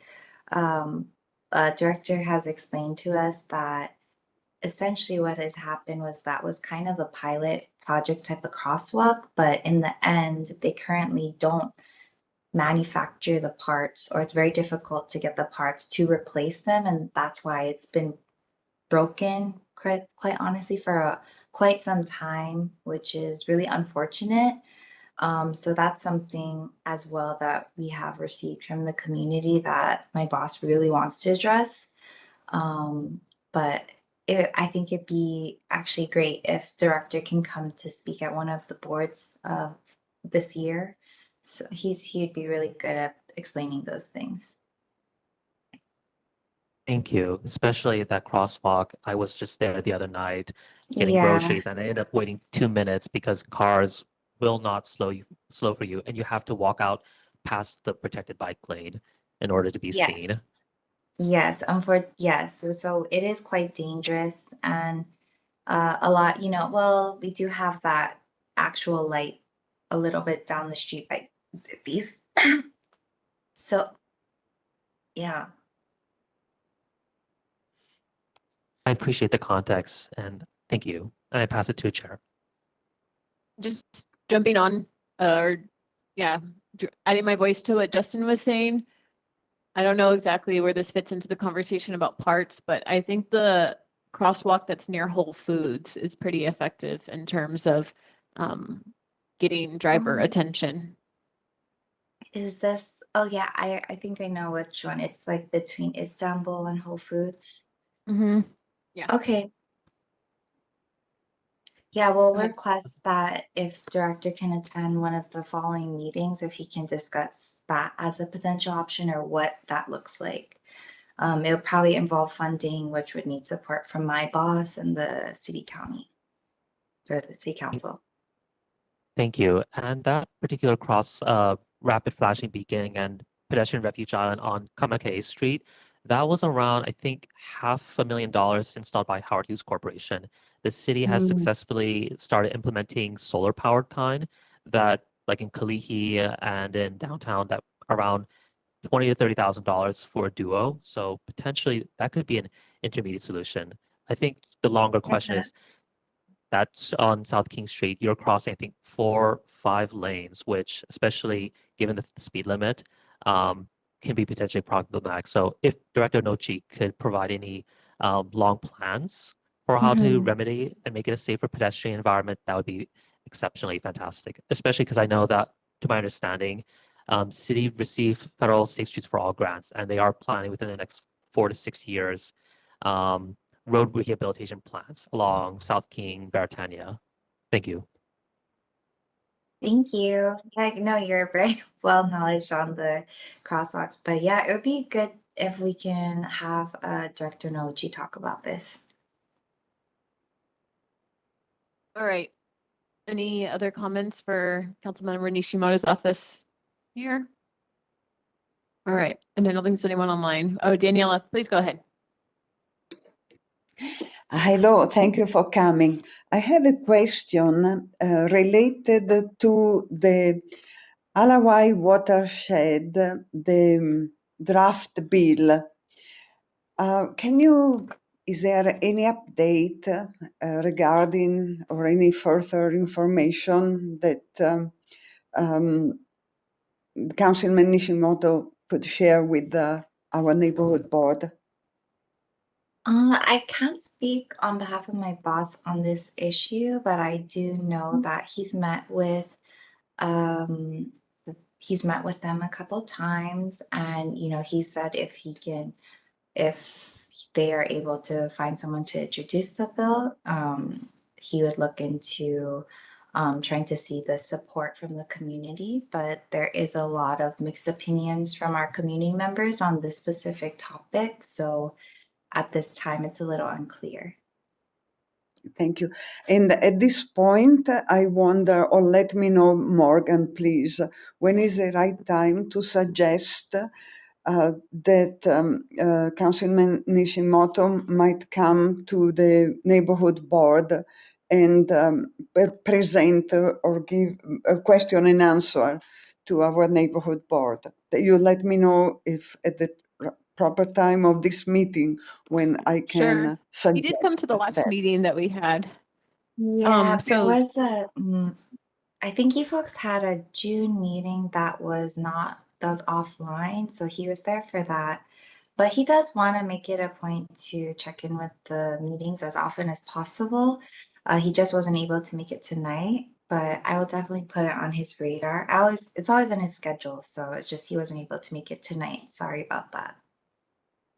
yeah, Thank and you. I think maybe just we just know when he's going to come, that might be helpful. I know Okay. sometimes it's not possible to know it. Things come up and stuff Yes. gets displaced, but Okay. that can be No, helpful. Thank you. that's totally fair. So yeah, I will reach out to Morgan. I will reach out to you once I have a better understanding of his schedule this year. Great. Thank you, Taylor. Yeah. I think we're good. Thank you. All right.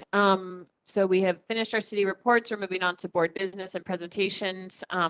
We have the approval of the written summary from the notes on May 1st. This was a meeting that was 2 times ago. Does anyone have any corrections or edits that they wanted to make to that record or to those minutes?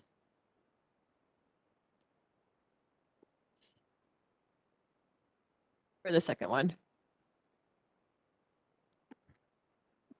All right, what we're going to do without objections for the May 1st minutes for the May 29th minutes. Susan, I think you had a correction for that. You use the mic. I think the minutes show that I was not present and I was actually present. Thank you. All right, we will add you in there. Okay, so as you see in here, we have established board committees and appoint committee members. I don't know if we're in a place to really do that tonight. For people who are new, just an FYI, there are some boards that have a lot of different committees that meet and do stuff, and our board has not, at least for the time that I've been on it in the past couple of years, not been one where we have very active committees. So that's something that can change if someone is interested in taking ownership in that. Curtis, it's okay if people can think of committees they want to be on for future meetings, right? Yeah, so I think I'm going to defer for this. If you would like to talk about starting a committee and what that might entail, we can chat about it later on. Also, this is one thing where I think there's a lot of good learning that you can do by talking to other people who are not on our board, but are on other boards about how their committees work. Because as you know, we're all here as volunteers. And so adding committee work is even, additional volunteer work. So figuring out how to make that work would be great. Does anyone have any questions? All right. So I have a couple resolutions to go through right now. And Curtis, do you have the video that I sent? I don't know if everyone had a chance to look at the resolution. I just forwarded it to you to have sound on it. Morgan, I have a question. What's up, Daniela? About the committee. What's the maximum number of members of the committee? Minimum and maximum. It can be as many members as you want, members of the community, but no more than a quorum of your neighborhood board members. Okay, no more than 7. Yes. Okay, thank you. Thank you, Curtis and Daniela, for your question. Okay, so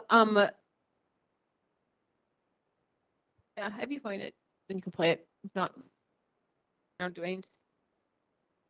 Okay, so I don't know if you guys all had a chance to look at the resolution, but we've talked a little bit various points of the night about the park that is adjacent to the canal, or I should say parks.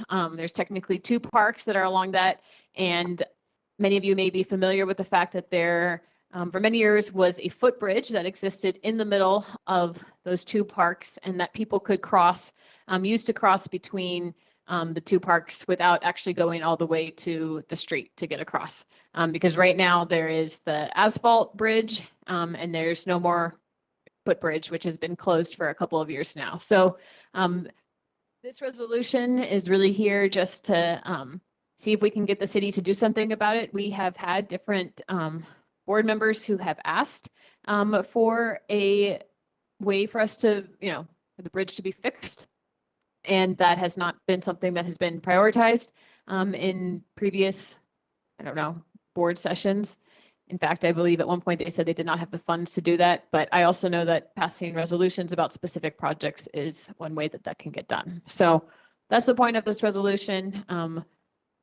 We will have to, for those of you who are new, we have to actually kind of introduce the resolution to be voted on. I don't know if people want to talk about that, but that is what I'm getting behind. I also had a meeting with someone who works for one of the sports leagues that uses the fields, and we were talking about the challenges of not having access to that. Basically, people have to go all the way again to the road, drag their wagons, walk through other practices that are happening, as opposed to just being able to conveniently walk across the footbridge. So that's what the resolution is about. It's on the Google Drive. Yeah. Any questions?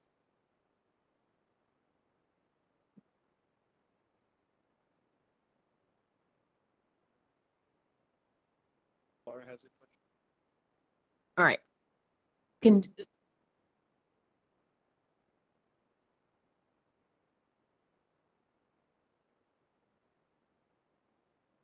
All right, I'll move to discuss this resolution. I second. All right, go ahead, Laura. Yes, I'm in support of this resolution.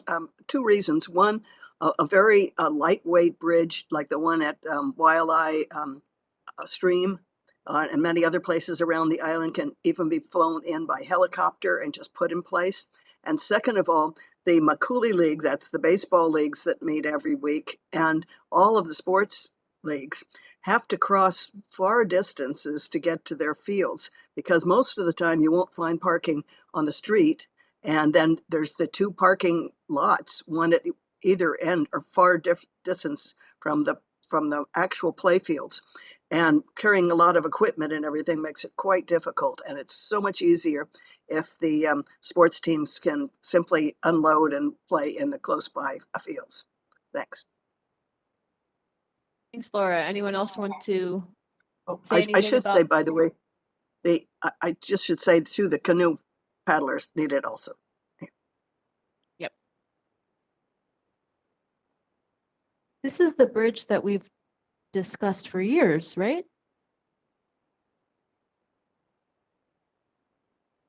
All right. Anyone does not think this is a good idea? Okay. Wondering where it exists on the map.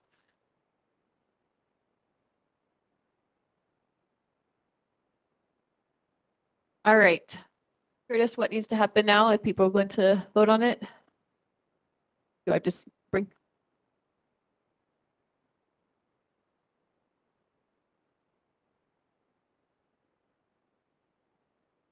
This is the field.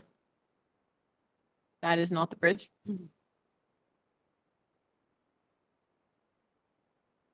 So the bridge would be right there. Right now it's just boarded up and looks terrible.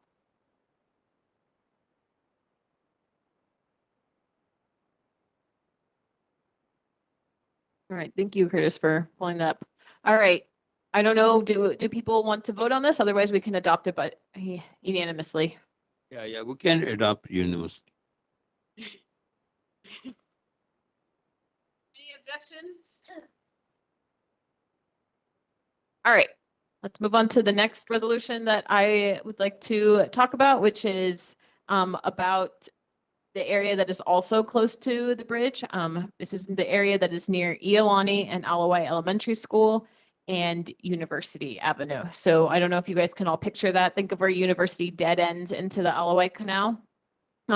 So currently, if you are in a car and you're driving down University and you're going to make a left onto, I believe that is Hihivai Street, there is no stop sign. You just kind of make a left and you hope that there's no pedestrians that are in the crosswalk. And so I would really like to put some raised crosswalks in this area because it's a very high volume area for residents, dog walkers, children. We're next to, again, Iolani and Alawai Elementary School. And I would like raised crosswalks. This is a resolution to put raised crosswalks in this entire area. So it would be at the University and Hihivai area. It would be across the street going from Alawai Elementary School to Lauiki, which is one of the streets that kind of is an offshoot of that area. And then it would be to put a raised crosswalk on Kamoku Street as well, which is the street that is next to Iolani. And that is just because there's actually not very many stop signs that are there. It's not like it's an area full of four-way stops, but it is an area that is full of pedestrians and children, kapuna, and yeah, we have bikes and cars and so forth. So, yeah. I move to discuss the resolution. Great. I second.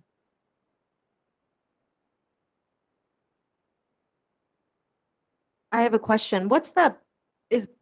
Is there a procedure for getting raised crosswalks? I'm assuming there has to be a traffic study.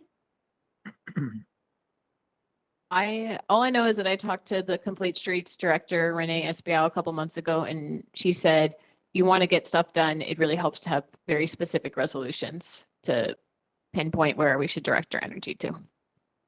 But this resolution does not mention a traffic study, correct?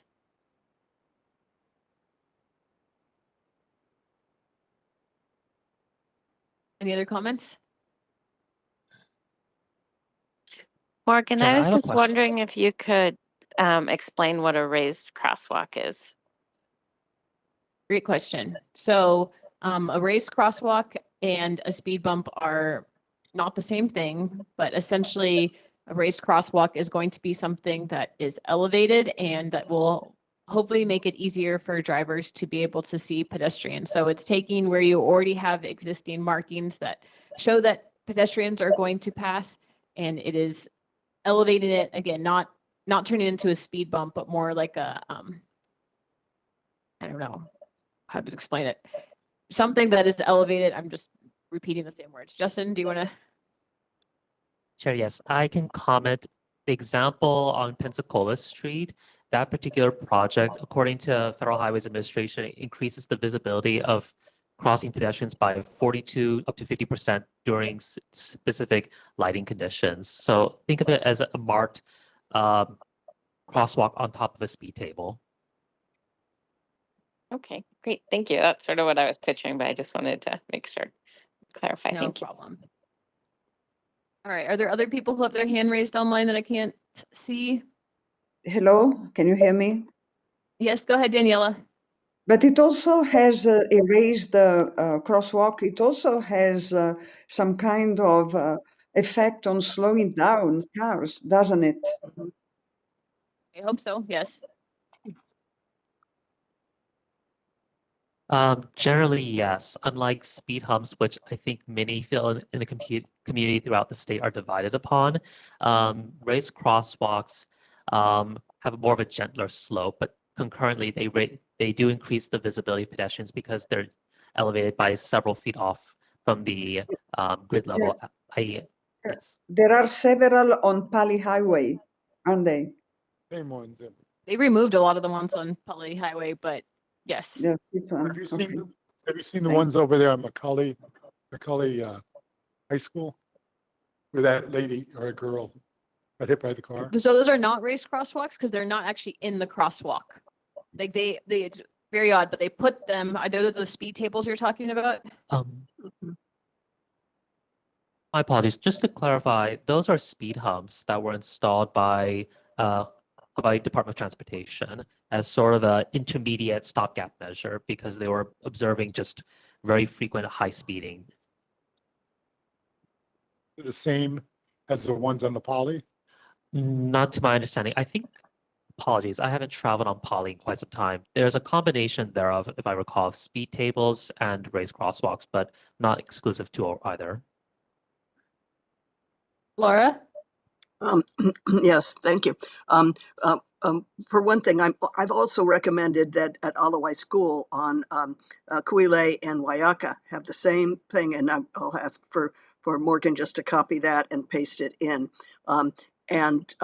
They said 6 months of study. This is ridiculous because, first of all, I live on Hihivai, and it's the main offenders are the Iolani school parents who run the stop site and speed up at the different crossing areas where they should be very conscientious of kupuna, and especially the children and their parents coming to Alawai School. It's very, very dangerous. And it doesn't take any effort to put those in, and it should be something that, first of all, the Iolani parents should be shamed that that's what they're teaching their kids.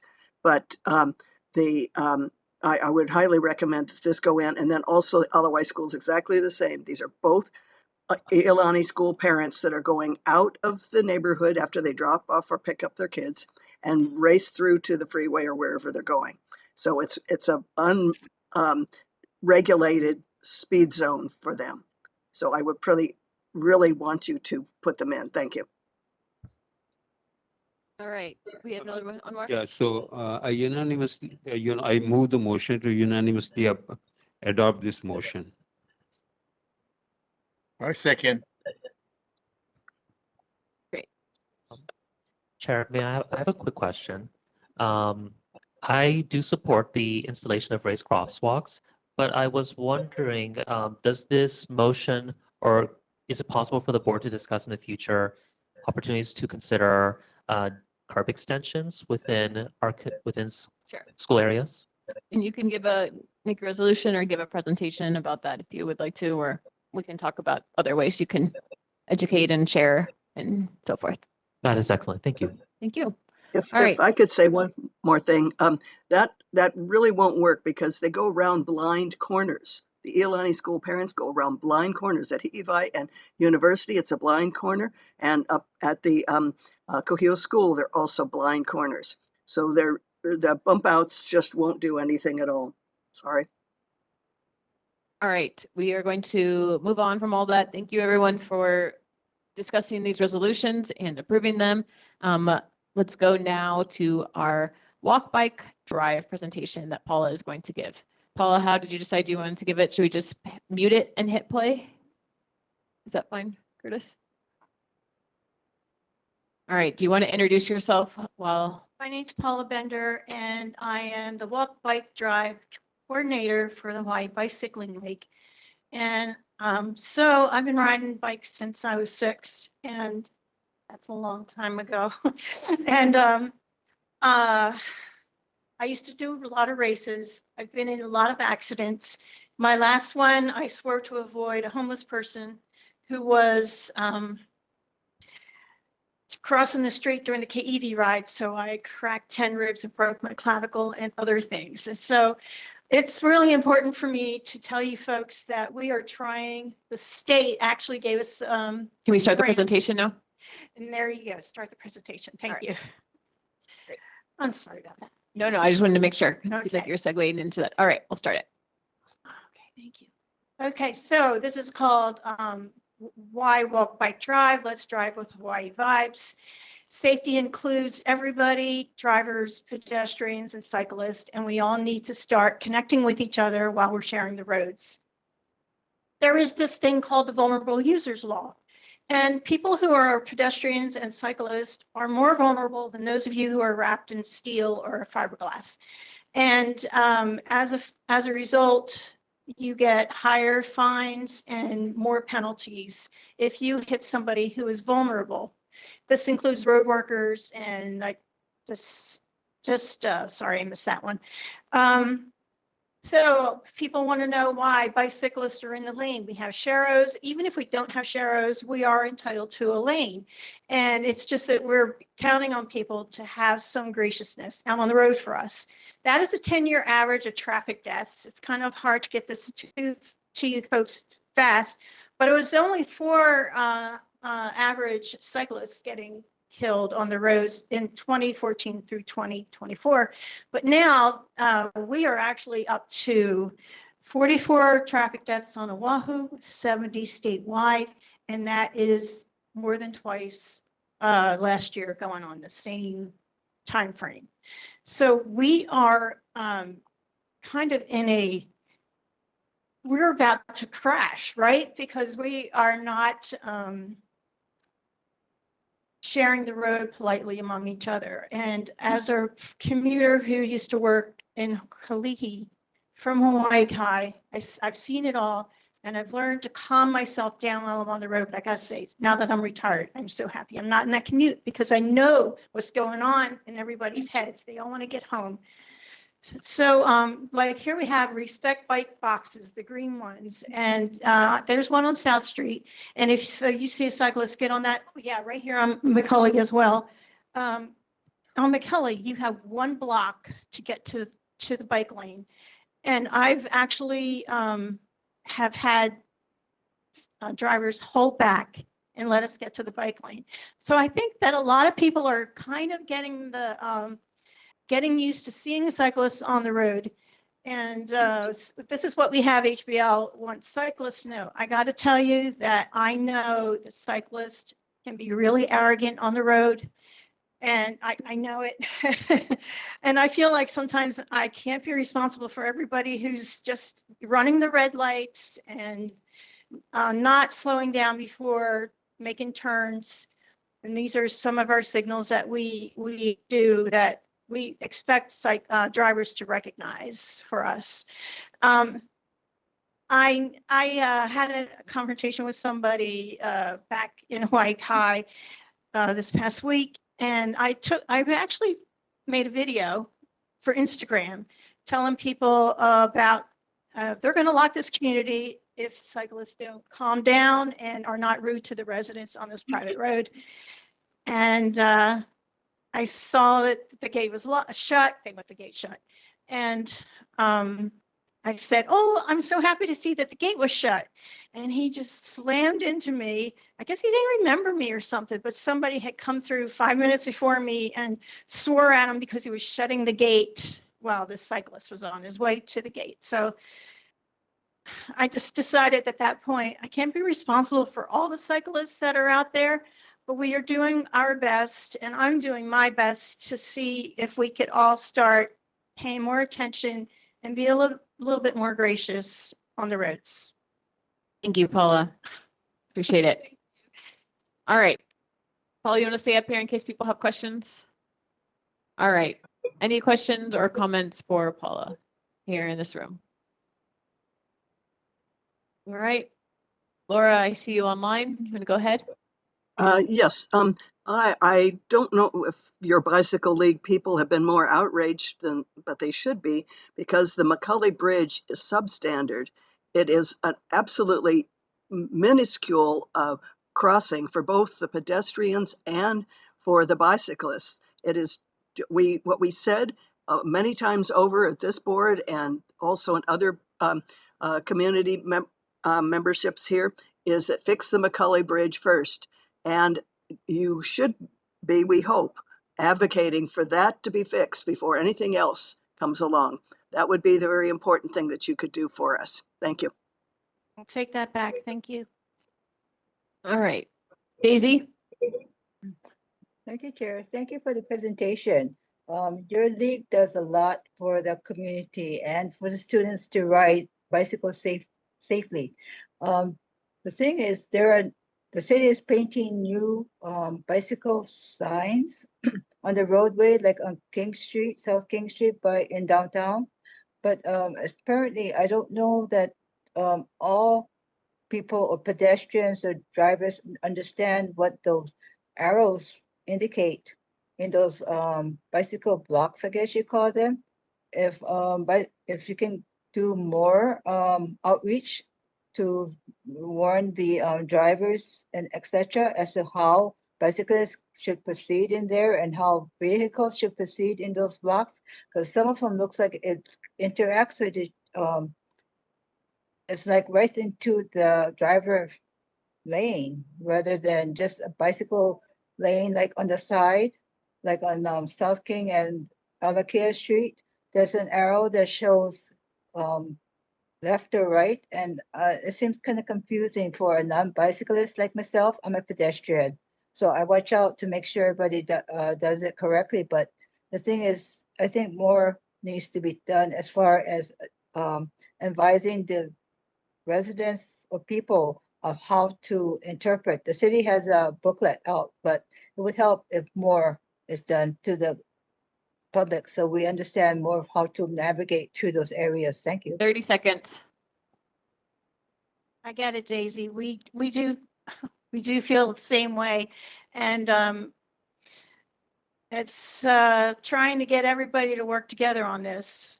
And that's probably the only way this is going to happen. So, I mean, we can all do our part by obeying laws. I see a red light, but if I don't see a line in front of me, apparently I can just proceed because nobody's going to turn in front of me. I see a red light, and even though there's no red light, there's no line there, I don't proceed because I want drivers to know that I get it, that I'm going to stop for this red light too. So, Alton? Hi. I'm just wondering if the Bicycle League is working with any of the departments or HPD about restricting what kind of bicycles can be in those lanes, you know, the blocked off ones on say, you know, the e-bikes, and because some of them are so much faster than regular bikes. And if they're going through the green lights, and you're trying to make a left-hand turn or something like that, you can't see them. I believe the governor actually vetoed a law that was singling out the e-bikes and mopeds and things like that. from being in the cycling lane. I don't like it when there's mopeds in our lane, and I do think that tourist companies are actually telling people to stay out of the bike lane.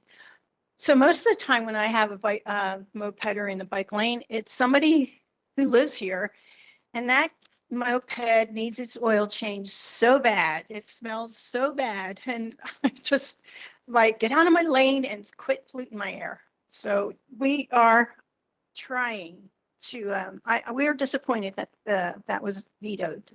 We just read about it last week, that happened. We're just going to have to keep lobbying for this sort of thing. Thank you for your question. Are there other questions or comments here, Justin? A quick question and call it. Sorry, quick question and comment. Firstly, I want to thank you for your presentation tonight, as I think we're at 73 or 74 fatalities across the state, almost 50 on Oahu, and I think Director Sniffen from HDOT mentioned by this trend, we will get to 125 by the end of this year. That is a very abysmal, wretched fact that I hope doesn't come across, because every life that is lost is a travesty upon a community. But my question is, I don't know if this would be relevant to HBL's advocacy. A number of the fatalities and intersections, number of the fatalities and serious injuries we're seeing on our roads is they're usually at intersections. A lot of them are at marked and unmarked crosswalks, and there is unfortunately a public dissonance on what is a crosswalk. Like by the Waiʻile Shave Ice, there's no marked pavings, but that technically is an unmarked crosswalk. Do you know if Travis, I know he's been really working hard at this, if HBL might have the opportunity to collaborate with DTS and HDOT on encouraging and bringing awareness to the public, what is an unmarked versus a marked, what is a marked versus an unmarked crosswalk? And then furthermore, highlighting that under state law, all pedestrians, when they enter the crosswalk, do have the right of way. Of course, we pedestrians need to keep, be careful when crossing, but just highlighting that awareness so vehicular drivers will be more cognizant and respectful. Yes. In fact, every corner apparently is a crosswalk, whether it's marked or not. And that's something that drivers aren't aware of, I think. Yeah, some definitely need to get this kind of information out. This is my first presentation, so I apologize because I was watching my presentation go by and I was just not able to keep up with it as fast as I would have liked. So thank you for breaking me in. Thanks for coming, Paula. All right, we are going to move on to having our governor's rep. Hey, Gary, thank you for coming in person. Good evening, everybody. Chair Lee, members of the board, congratulations to new board members and new officers. There are new ones. This is my second meeting. I did attend the special session last where I introduced myself, so I'm going to reintroduce myself to the full board. My name is Gary Yamashroya. I am the Special Assistant to the Director of Taxation. It's the State Department of Taxation. Just a little background. I was a police officer in Chicago for 29 years, retired, moved to Hawaii, and worked as a deputy prosecuting attorney for the city and county of Honolulu for a short time before moving on to the Attorney General's. And I was the special assistant to the Attorney General before moving to tax during the transition. Okay, so I just want to comment about the veto by the governor. Actually, that the way the bill was written, it violates the U.S. Constitution. So, well, I just wanted to make sure that everyone understood why it was vetoed. The Attorney General probably advised the governor to veto it because it would violate the U.S. Constitution, equal protection. So, which part? Could you clarify that? I don't have. I just looked up the intent to veto list, and that's a justification that was on there. So I can try to find out what part specifically. It might have to do with the fact that it doesn't apply to all electric vehicles similarly. It exempts certain ones, but not others. But I can try to find out the exact justification for that.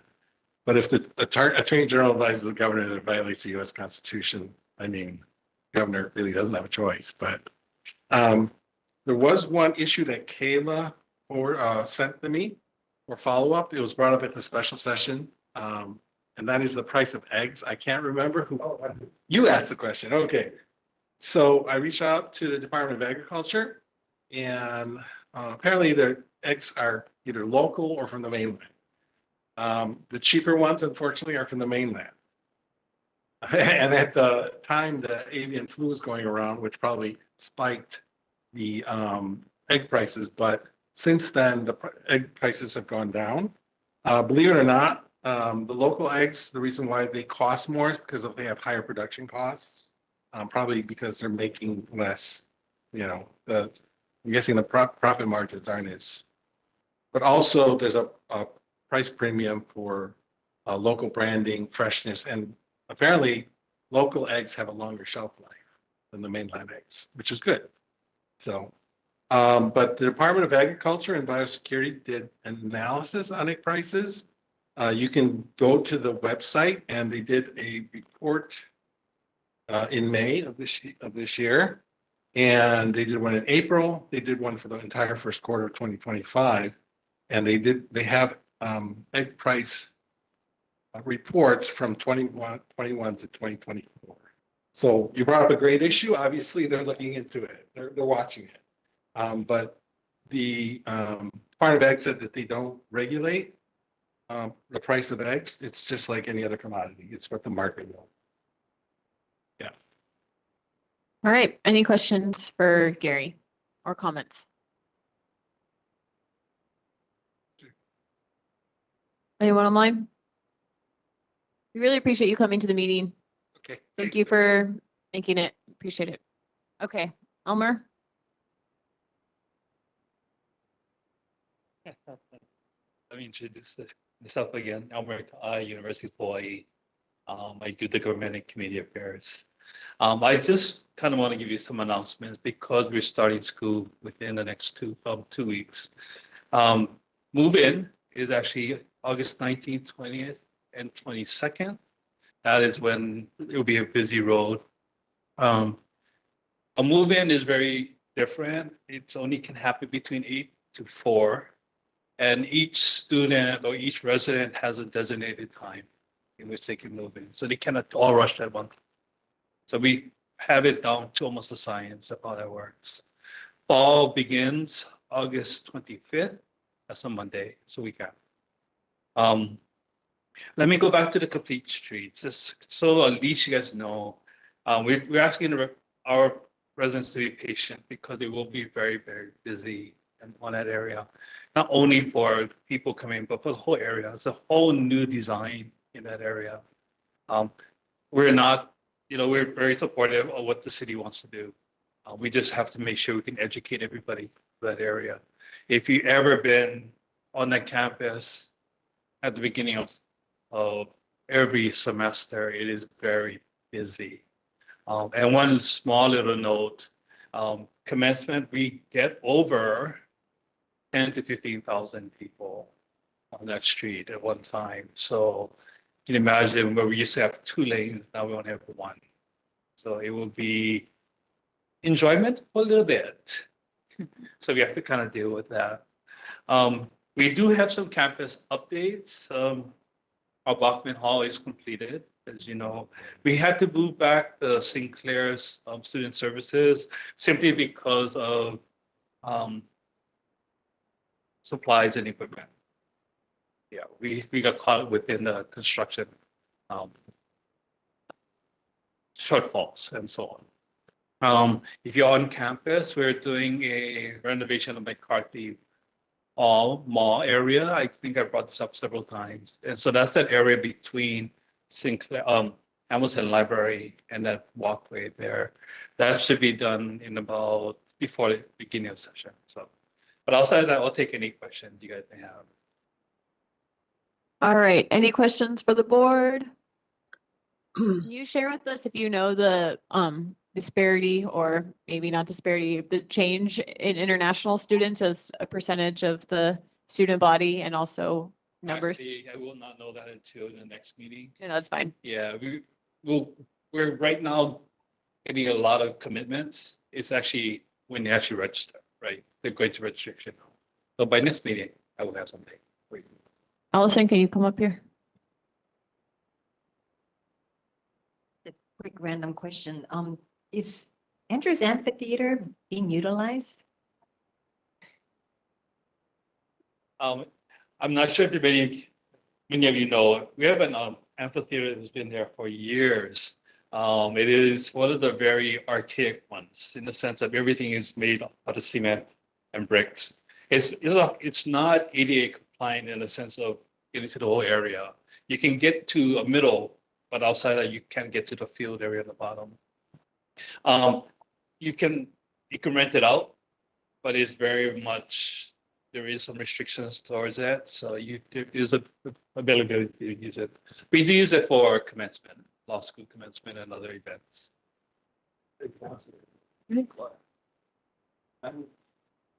Sorry, go ahead, Anwar.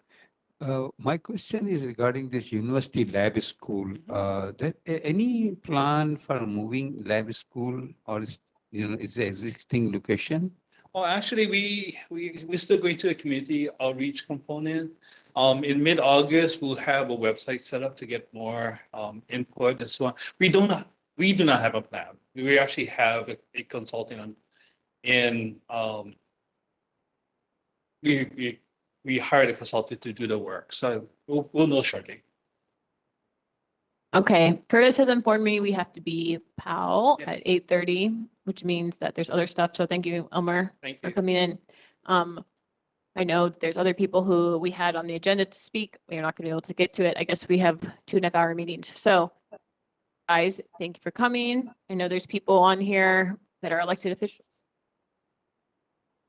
It's 8:30. All right, we have 5 minutes. We will keep going. Okay, thank you guys for coming. Let's go through. Is anyone from Senator Ihar's office here? I'm just going to run down the line. Senator Fukunaga?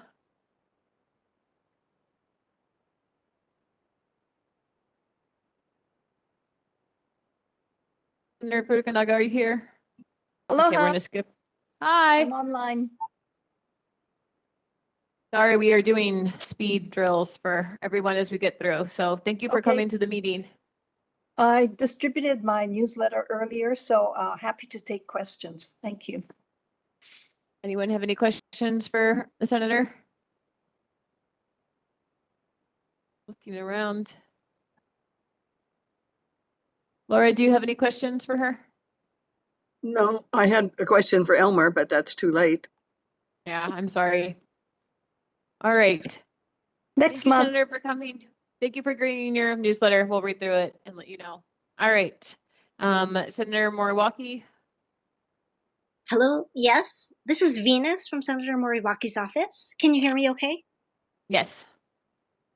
Yes, I just wanted to go over the bills. There were 313 bills signed into law, 9 bills vetoed.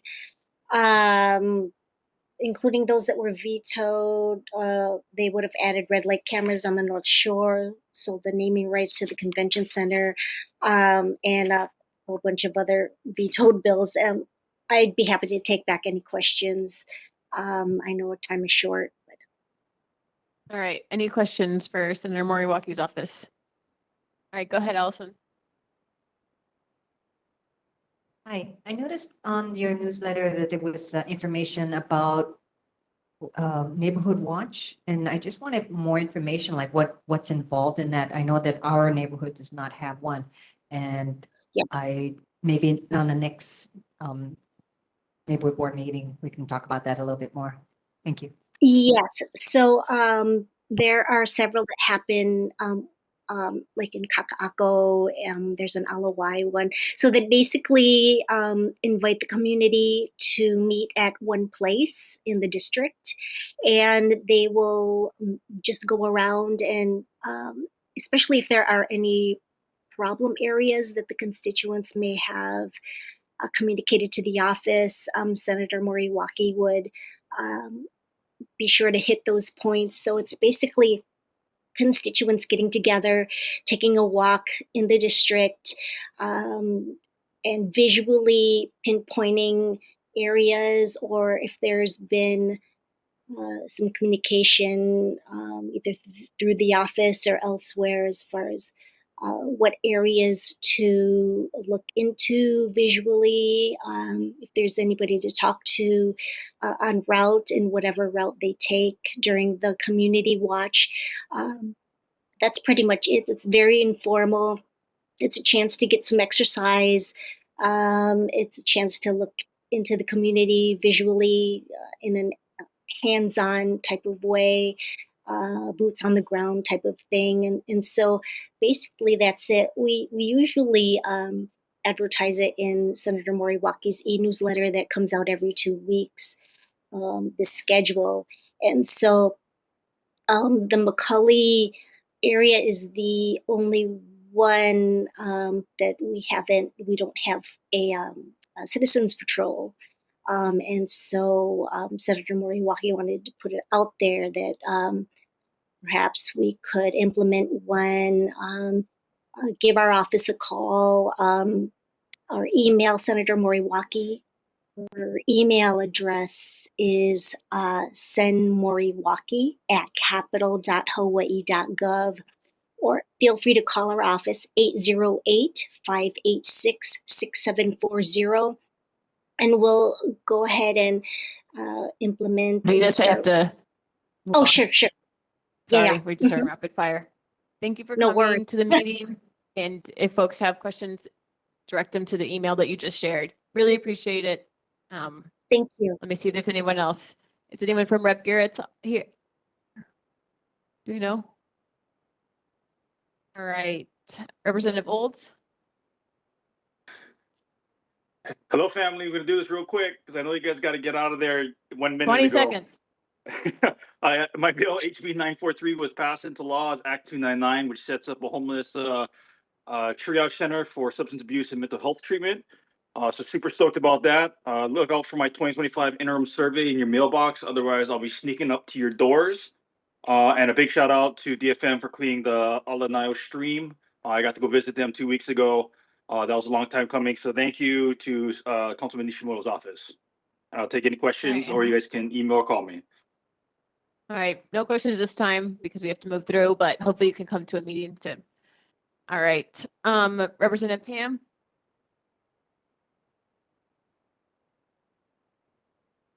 Laura, are you here? Yes, I'm here. Can you hear me? Yes. Are you able to turn on your camera? I am not. Flora from Representative Tam's office. Someone had a question about the noise cameras. They are getting ready to put up 10 of them. We don't know the exact locations yet, but they are going to put up 10 by the end of the year. There were some initial sites listed by the DOT. You can email me or Representative Tam, and I'll send you those tentative sites that were put out in the request for proposals. Besides that, I know for sure that the Alawai Elementary School principal has asked for raised crosswalks by Alawai Elementary School. So that's something that, the principal is supportive of. And then also, as also a constituent, I think that the traffic situation on Hihiwai Kamoku Street needs to be addressed beyond just the raised crosswalks. I think we need increased police presence during school pickup time. And I think that's, sorry, to jump off as just like now a constituent concern. I think that's something that the board, I hope, will continue to address this term because it's gotten really bad. I witnessed actually a near physical altercation that I have a video of between a parent and I believe a resident in the middle of the street last October. So yeah, that's it. If you have questions from us, we too will have a survey coming at closer to the end of the year, but questions I can take back to the representative. If you want more updates about the noise cameras, email us, call us. I'm happy to answer any of those questions. Thank you. We'll skip questions for today because of shortage of time. So thank you for coming and thank you for those updates. All right, we're about to wrap. Is there any community concerns? Keely, do you want to share really quickly? 10 seconds. Yes, really quickly. Hi, everyone. I'm Keely. I'm from Congressman Ed Case's office. I work in his DC office covering foreign affairs and homeland security. Just here for the week. I am born and raised in Kaneohe, though. Just wanted to flag for you guys. He is hosting a teletalk story tomorrow at 6 to 7:30 p.m. Info on case.house.gov/events. And then also our district office always does constituent services. So any issues you guys have with VA benefits, Social Security, immigration, anything like that, feel free to contact them. Also on our website. And then if those of you who are in person, there's little flyers. But yeah, thank you. All right, guys. Thank you everyone for coming. Morgan, just very quickly, please ask 10 seconds. Roger Morton to come and do a clear update of what's going on with the Alawai Canal passageway across, because he's been very All right. generic and non-committal. So please I'm ask noting him to that, but I come need and to have end the something meeting. new. Okay. All right. Thank you everyone for coming. We are done. See you next month.